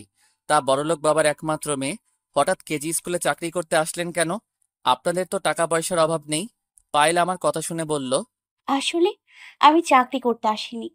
আমার এক বান্ধবী এই স্কুলে চাকরি করে। তার মা অনেক অসুস্থ, তাই ওর হয়ে আমি এখানে আসি। সীমার আম্মু ভালো হয়ে গেলে আমি বাসায় ফিরে যাব। তা তুমি এখন কি করো? তোমার স্ত্রী কেমন আছে? আমার কাজ হচ্ছে খারাপ মানুষের ক্ষতি করা। তুমি হয়তো বাংলাদেশের একজন মাফিয়ার নাম শুনেছ। সেই মাফিয়া কিং আমি, রাসেল। আর আমার সাথে যাদের দেখছো ওরা সবাই আমার লোক। তুমি তো এরকম কখনো ছিলে না, হঠাৎ তুমি এই পথে গেলে কেন? তুমি তো অনেক ভালো একজন ছেলে ছিলে, সবাই তোমার অনেক সুনাম করতো। সেটা অনেক কাহিনী, তাই আমি কাউকে বলতে চাই না। আর তুমি বলছে না আমার স্ত্রী কেমন আছে? আমি এখনো বিয়ে করি নাই, আর করার কোনো ইচ্ছে নেই। তা এখন কি তোমার সেই অহংকার আছে? সবার সাথে কি বাবার ক্ষমতা দেখাও? আমি এখন বাবার ক্ষমতা দেখাই না। আমি আগের থেকে ভালো হয়ে গেছি। আমি নিজের ভুল বুঝতে পেরেছি। আচ্ছা আচ্ছা, রাইসা তাহলে কোথায় থেকে আসলো? আর ও তোমাকে বাবা বলে ডাকলো কেন? আসলে রাইসার আব্বু আম্মু কারা যেন মেরে ফেলেছে। তারপর সবকিছু খুলে বলি। এরপর রাইসাকে আমার বাসায় নিয়ে আসি। রাইসা আমাকে বাবা বলে ডাকে। আমি রাইসাকে নিয়ে সারা জীবন কাটিয়ে দিতে চাই। তুমি যে কাজ করতেছো এই কাজে বেঁচে থাকার গ্যারান্টি নেই। তোমাকে যদি সন্ত্রাসীরা মেরে ফেলে, তাহলে তো রাইসা পুরো একা হয়ে যাবে। তুমি এই কাজটা ছেড়ে দাও। তোমাকে আমি বলি নাই আমাকে জ্ঞান দিতে। আমাকে কেউ কিছু করতে পারবে না, একমাত্র আল্লাহ ছাড়া।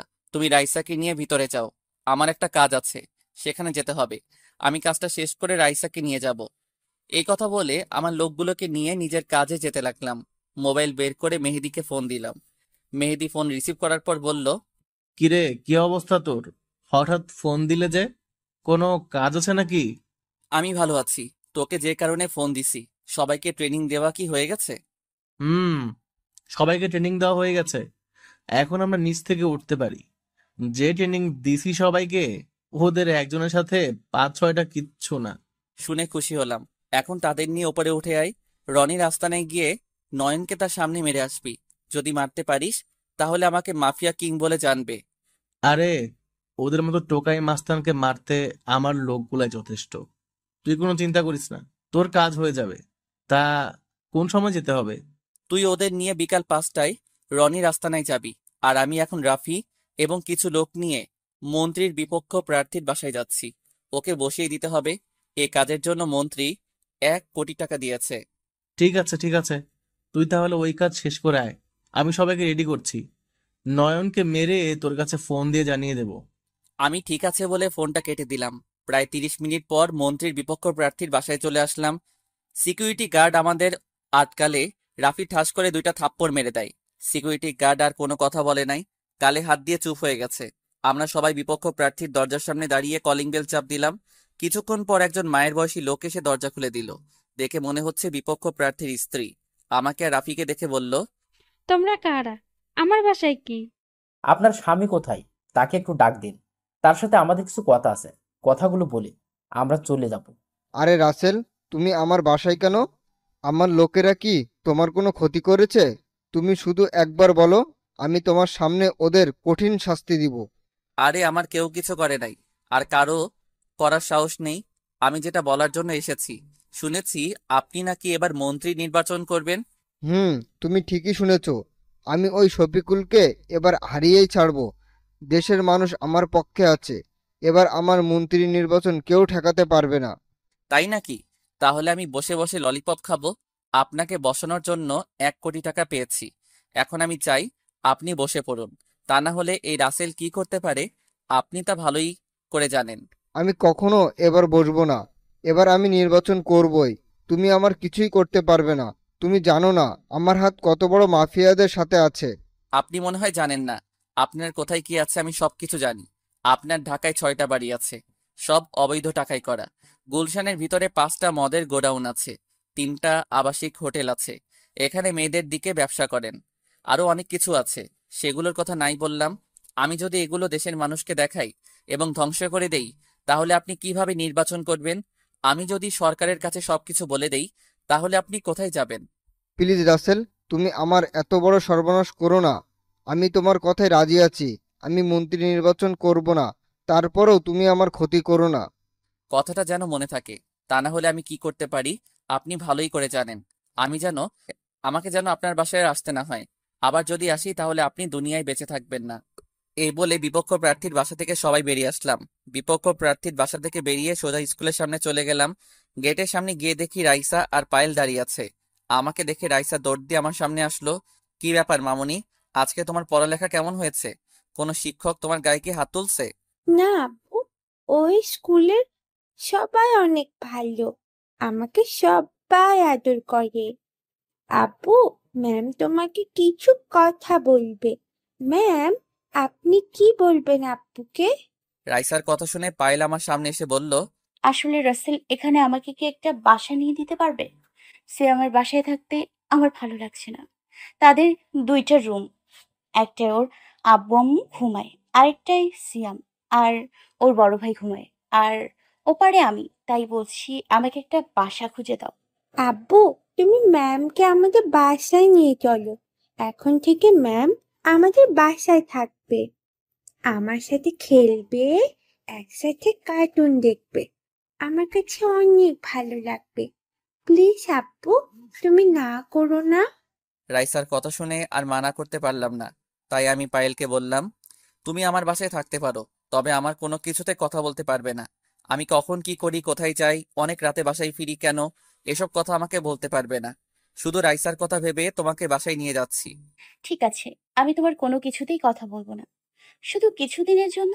সিয়াম, আম্মু সুস্থ হলে আমি বাসায় ফিরে যাব। আমি ঠিক আছে বলে পায়েলকে গাড়িতে উঠতে বললাম। রাইসাকে মাঝখানে বসালাম। আমি আর পায়েল রাইসার 2 পাশে বসলাম। কিছুক্ষণ পর বাসায় চলে আসলাম।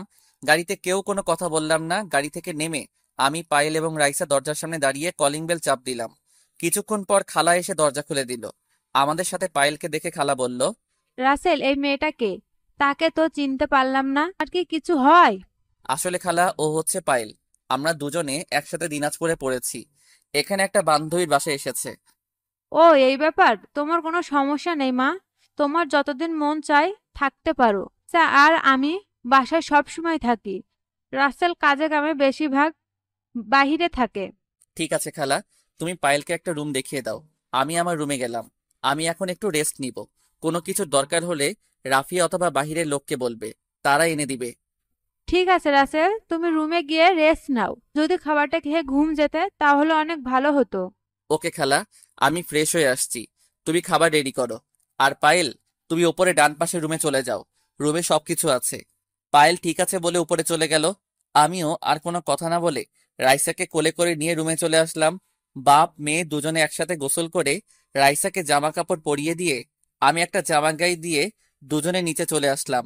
আমি খালা এবং রাইসা চেয়ার টেনে বসলাম। তারপর পায়েলের জন্য অপেক্ষা করতে লাগলাম। কিছুক্ষণ পর সিঁড়ির উপর চোখ পড়তে আমি চমকে উঠলাম। দেখি পায়েল একটা নীল রঙের জামা গায়ে দিয়ে নিচে নামতে আসে। দেখতে অনেক কিউট লাগছে। আরে, এ আমি কি বলছি? আমার জীবনে এসব ভালোবাসা হবে না। পায়েল নিচে এসে রাইসার পাশে একটা চেয়ার টেনে বসলো।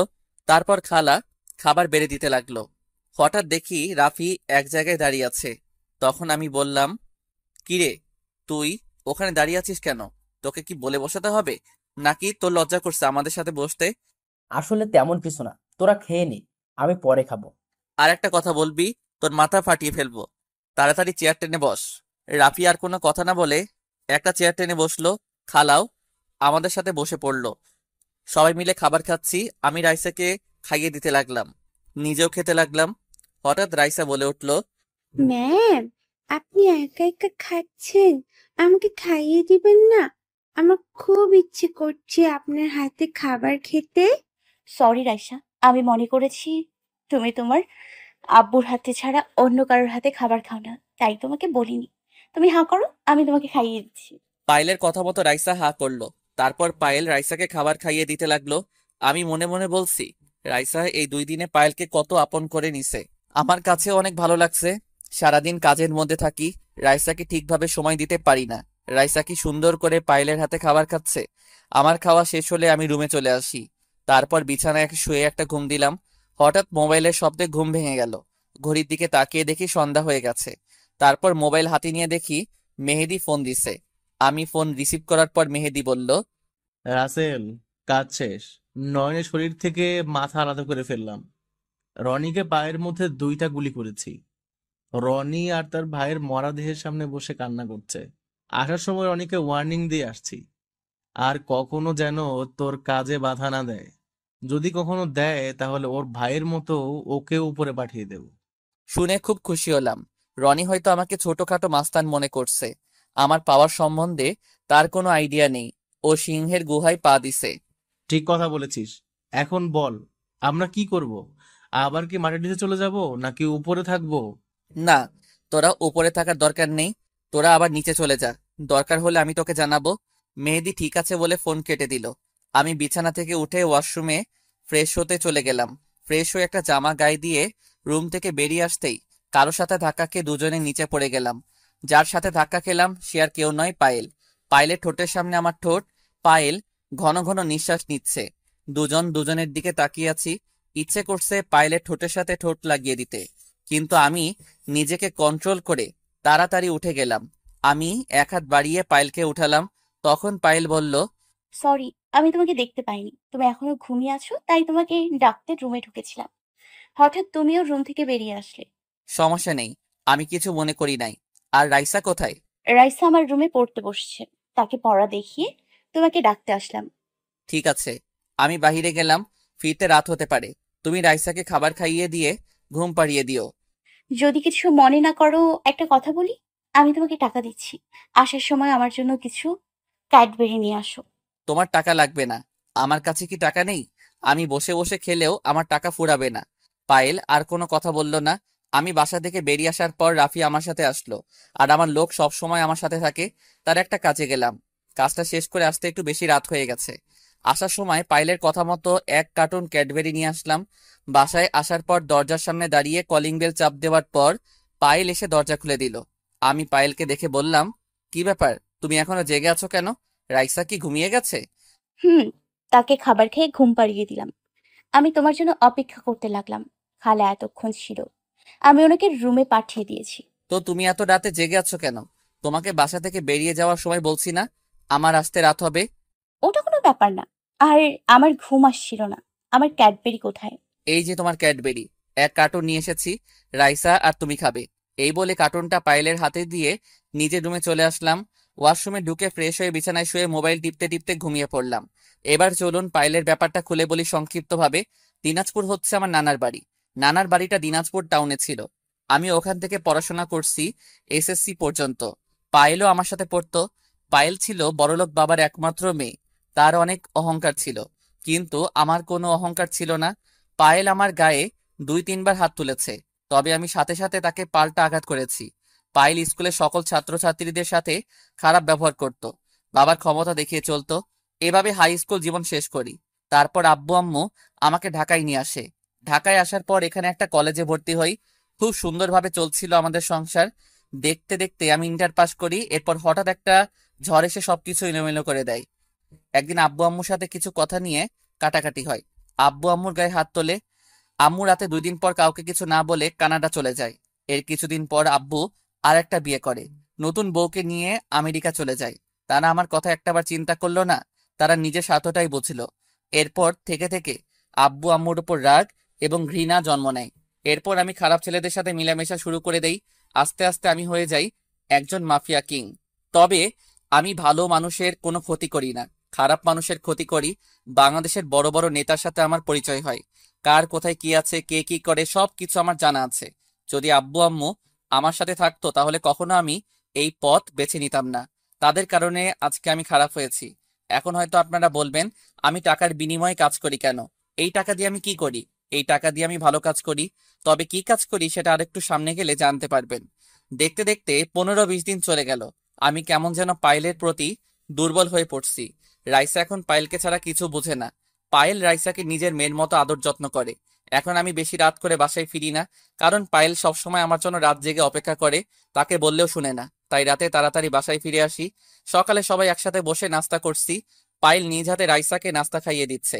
রাইসা আমাকে বলল, আব্বু, আজকে তো শুক্রবার, চলো না আজকে আমাকে আর ম্যামকে বাহিরে ঘুরতে নিয়ে যাবে। ঠিক আছে মামুনি, তুমি আর তোমার ম্যাম নাস্তা করে রেডি থেকো। তোমাদের আজকে কয়টা জায়গায় নিয়ে যাব? তুই যদি আজকে ঘুরতে যাস তাহলে এই কাজটা করবি না। আমরা কিন্তু 20 লাখ টাকা নিয়ে নিছি। সেটা কালকে করব। আজকে আমার রাইসা মামুনিকে নিয়ে ঘুরতে যাব। সারাদিন বাসায় থাকে, কোথাও নিয়ে যেতে পারি না কাজের জন্য। তুই আজকে সবাইকে বলে দে আজকে সবার ছুটি। রাফি ঠিক আছে বলে নাস্তা খেতে লাগলো। আমি নাস্তা করে রুমে চলে আসলাম। তারপর একটা কোট গায়ে দিলাম। কোট গায়ে দিয়ে রুম থেকে বেরিয়ে নিচে এসে রাইসা আর পায়েলের জন্য অপেক্ষা করতে লাগলাম। হঠাৎ রাফি আমার সামনে এসে বলল, রাসেল, কিছুক্ষণ আগে আমাদের লোক ফোন দিয়ে বলেছে রনি নাকি তোকে মারার জন্য রকির সাথে হাত মিলিয়েছে। তুই ওদের নিয়ে একা একা বের হওয়া ঠিক হবে না, যদি পথে তোর ওপর আক্রমণ করে। ঠিক বলেছিস, তুই আমাদের সব লোককে বলে দে আজকে যেন ছুটি না কাটায়। সেটা তুই বলার আগেই সবাইকে আমি বলে দিছি। সবাই বাইরে গাড়ি নিয়ে তোদের জন্য অপেক্ষা করছে। খুব ভালো করছিস, তাহলে তুইও রেডি হয়ে নে, আর সাথে আমার জিনিসগুলো নিয়ে নিবি।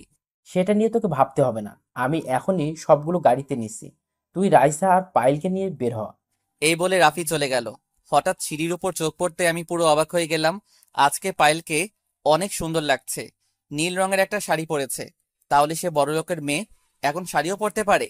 পায়েল দেখে ইচ্ছে করছে তাকে একটাবার জড়িয়ে ধরি, কিন্তু আমি ওকে কোন অধিকারে জড়িয়ে ধরবো? সে তো আমার ভালোবাসার মানুষ না, আমার বউ না, তাহলে কেন আমি তাকে জড়িয়ে ধরবো? হঠাৎ রাইসার ধাক্কায় ধ্যান ভাঙলো। তখন রাইসা বলল, আব্বু দেখো তো আমাকে এবং ম্যামকে কেমন লাগছে। ম্যাম আমাকে সাজিয়ে দিয়েছে। অনেক সুন্দর লাগছে মামুনি, এখন চলো আমরা বেরিয়ে পড়ি। পায়েলের হঠাৎ মুখটা কেমন হয়ে গেল। পায়েল মনে করছে আমি তাকে বলবো শাড়িতে তোমাকে অনেক সুন্দর লাগছে, তার রূপের প্রশংসা করব। আমরা বাসা থেকে বেরিয়ে আমার গাড়িতে উঠলাম। আজকে আমি নিজে গাড়ি চালাবো। পায়েল আর রাইসা আমার সাথে সামনের সিটে বসলো। রাফি সহ আমাদের সাথে মোট 10 গাড়ি আসছে। প্রথমে একটা হাসপাতালের সামনে গেলাম। তারপর পায়েল এবং রাইসাকে গাড়ি থেকে নামতে বললাম। রাইসা আর পায়েল গাড়ি থেকে নামার পর সিকিউরিটি গার্ড আমাকে দেখে সালাম দিল। সবাইকে নিয়ে হাসপাতালের ভিতরে ঢুকলাম। হাসপাতালের ভিতরে ঢুকে ম্যানেজারের কেবিনে গেলাম। ম্যানেজার আমাকে দেখে দাঁড়িয়ে সালাম দিল আর বলল, স্যার আপনি আসবেন, আমাকে একটাবার বলতেন আমি নিজেই আপনার বাসায় চলে আসতাম। আমি এখানে আসছি হাসপাতালটা দেখার জন্য, কোনো অসুবিধা হচ্ছে না তো? রোগীদের খেয়াল ঠিক মতো রাখেন তো? আমরা সবাই রুগীদের খেয়াল রাখছি, তাদের সবসময় সেবা যত্ন করি, তাদের কোনো কিছুর কমতি রাখছি না। আপনি রুগীদের সাথে কথা বললে বুঝতে পারবেন। আমি আপনার কথা বিশ্বাস করি বলে আপনাকে ম্যানেজারের দায়িত্ব দিচ্ছি। আমার আর দেখা লাগবে না। রাফি ম্যানেজারকে 50 লাখ টাকা দিয়ে দেয়। এই বলে রাইসা আর পায়েলকে নিয়ে হাসপাতাল থেকে বেরিয়ে আসলাম। তারপর গাড়িতে উঠে একটা এতিমখানার সামনে গেলাম। আসার সময় ওদের জন্য কিছু জামা কাপড় এবং খাবার নিয়ে আসলাম। সবাইকে জামা কাপড় দিলাম আর সবার সাথে বসে খাবার খেলাম। তারপর সবার থেকে বিদায় নিয়ে একটা বৃদ্ধাশ্রমে চলে আসলাম। পায়েল কোনো কথা বলছে না, শুধু দেখে যাচ্ছে আর অবাক হয়ে আমার দিকে তাকিয়ে থাকে। বৃদ্ধাশ্রমের সামনে গাড়ি থামিয়ে সবাই ভিতরে ঢুকলাম। আমাকে দেখে সবাই এসে জড়িয়ে ধরলো। আসার সময় মহিলাদের জন্য একটা করে শাড়ি এবং পুরুষদের জন্য লুঙ্গি পাঞ্জাবি নিয়ে আসলাম। তাদের সবাইকে সবটা বুঝিয়ে দিলাম। এই বৃদ্ধাশ্রম যারা দেখাশোনা করে তাদের বললাম, এখানে কি সব ঠিকমতো চলছে? খাওয়া দাওয়ার কোনো সমস্যা হচ্ছে না তো? যদি শুনি আমার আব্বু আম্মুরা কষ্ট পাচ্ছে, তাহলে কাউকে আমি ছাড়বো না। যখন যার যেটা লাগবে দ্রুত এনে দিবে। আরো কিছুক্ষণ কথা বললাম এবং বৃদ্ধাশ্রমের সবাইকে বলছি, কোনো অসুবিধা হচ্ছে না তো? সবাই বলল কোনো অসুবিধা হচ্ছে না। তারপর ওদের থেকে বিদায় নিয়ে মার্কেটে গিয়ে পায়েল এবং রাইসার জন্য কিছু মার্কেট করলাম। তারপর একটা রেস্টুরেন্টে ঢুকে খাবার খেলাম। তারপর বাসায় চলে আসলাম। বাসায় আসতে আসতে রাত 10টা বেজে গেছে। এতক্ষণ সময় পায়েল একটা কথাও বলে নাই, শুধু আমার কাজ কাম দেখছে। বাসায় আসার পর রাইসাকে বললাম, মামুনি আজকে ঘোরাঘুরি করে তোমার কাছে কেমন লাগছে? অনেক ভালো লেগেছে আপু। তুমি সবার গরিব দুঃখী মানুষের খেয়াল রাখো, এটা দেখে আমার অনেক ভালো লেগেছে। ঠিক আছে মামুনি, তুমি একটু রুমে যাও, আমি তোমার ম্যামের সাথে একটু কথা বলবো। রাইসা ঠিক আছে বলে রুমে চলে গেল। এবার আমি পায়েলকে বললাম, আচ্ছা পায়েল, তোমাকে সেই সকালবেলা আমাদের সাথে বের হয়ে যাওয়ার পর তুমি একটা কথাও বলো নাই কেন? কি হয়েছে তোমার?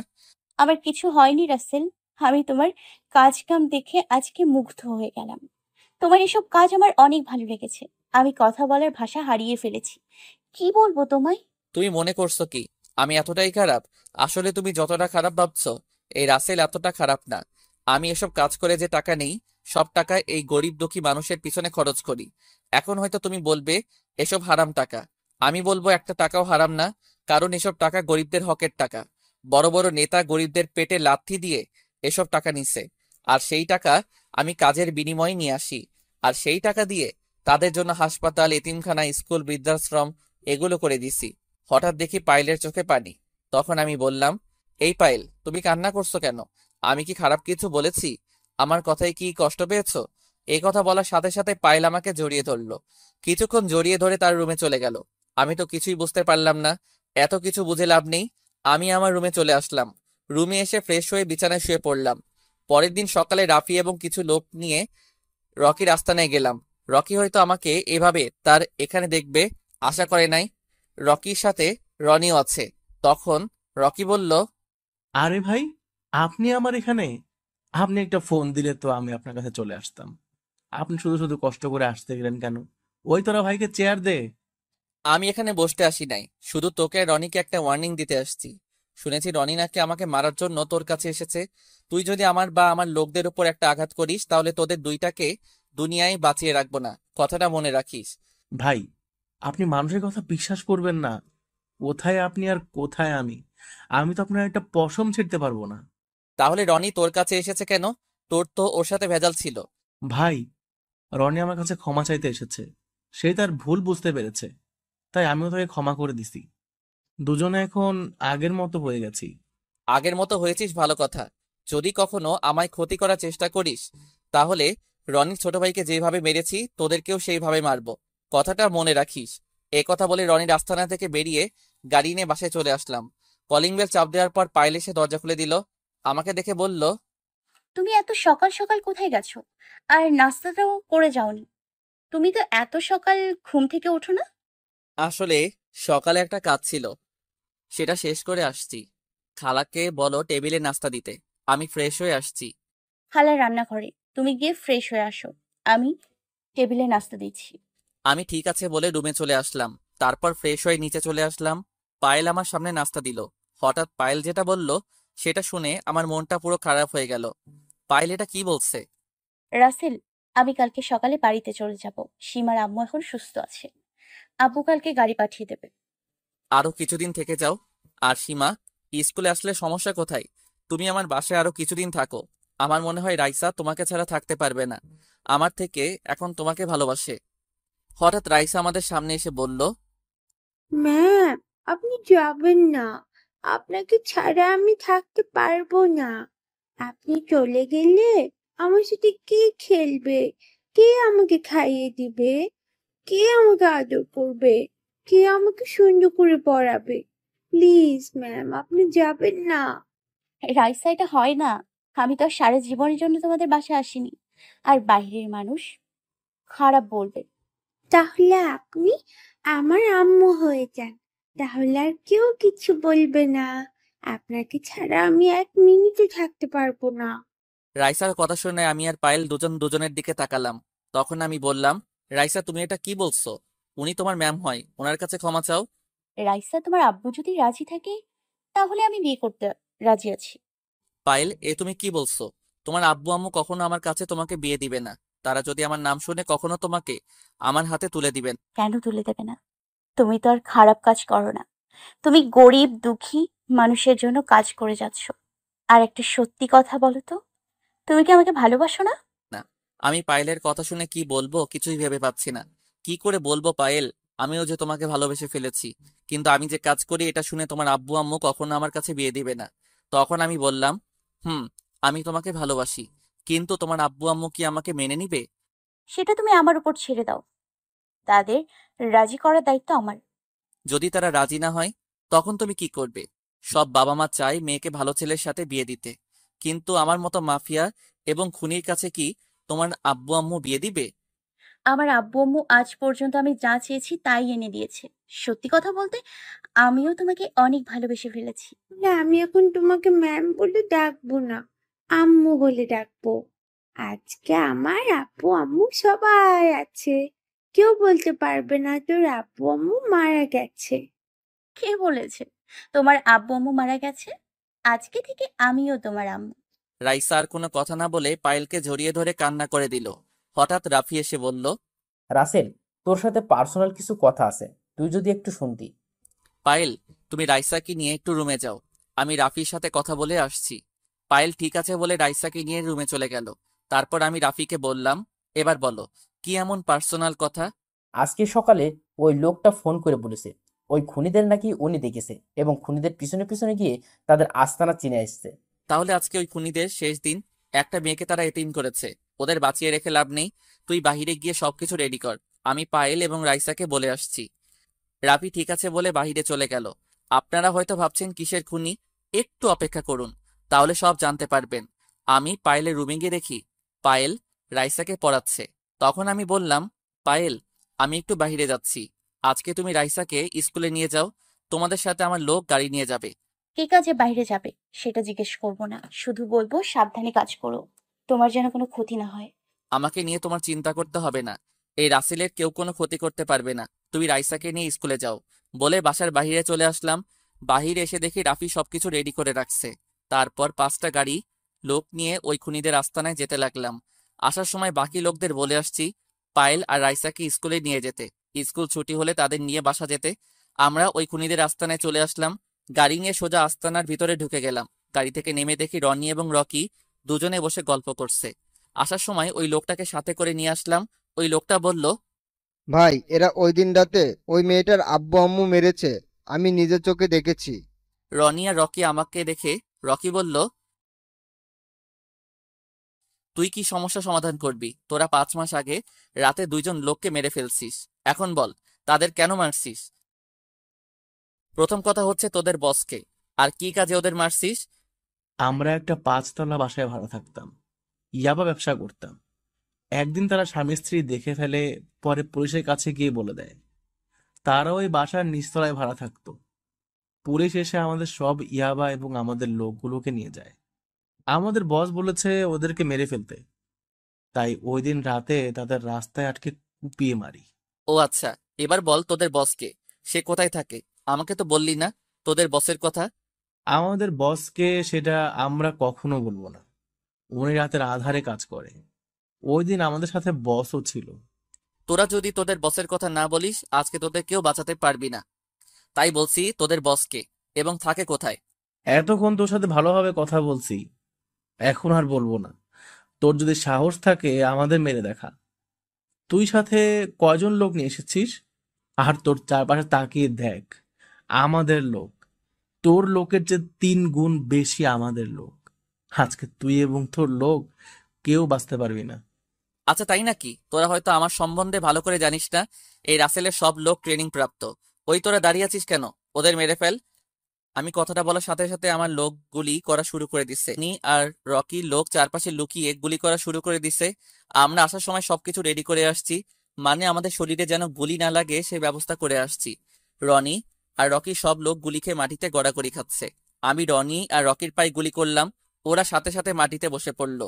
তাদের সব লোক মারা গেছে। আমি এবার রনি আর রকির সামনে একটা চেয়ার নিয়ে বসলাম। তারপর বললাম, বেঁচে থাকতে চাইলে তোদের বসের নাম বল। সে থাকে কোথায়? যদি না বলিস তাহলে আজকে তোদের শেষ দিন। আমার কথা শুনে দুজনেই ভয় পেয়ে গেল। তখন রকি বলল, আমাদের বস আর কেউ নয়, আমজাদ খান। সে আগে বাহিরে ছিল, 7 মাস আগে বাংলাদেশে আসে, তারপর অবৈধ ব্যবসা শুরু করে। তবে আমাদের বসকে কেউ এখনো দেখেনি। উনি বাংলাদেশের শেষ বর্ডারে থাকে। আর ওই দিন স্বামী স্ত্রীকে আমরা মারি নাই, মেরেছে আমাদের বস।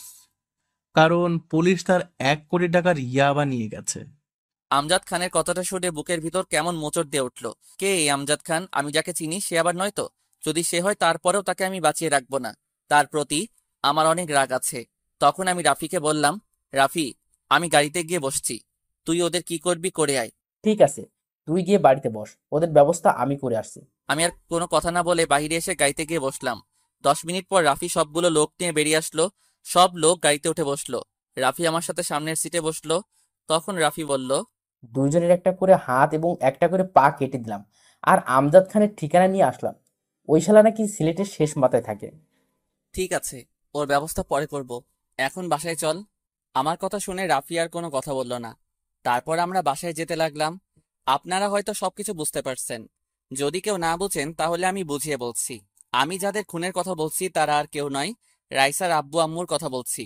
ওই দিন রাতে রাইসার আব্বু আম্মুকে গাড়িতে করে কবরস্থানে আসার সময় একটা লোক আমাকে এসে বলে সে নাকি ওই খুনিদের চেহারা দেখেছে, তাদের একবার দেখলে চিনে ফেলবে।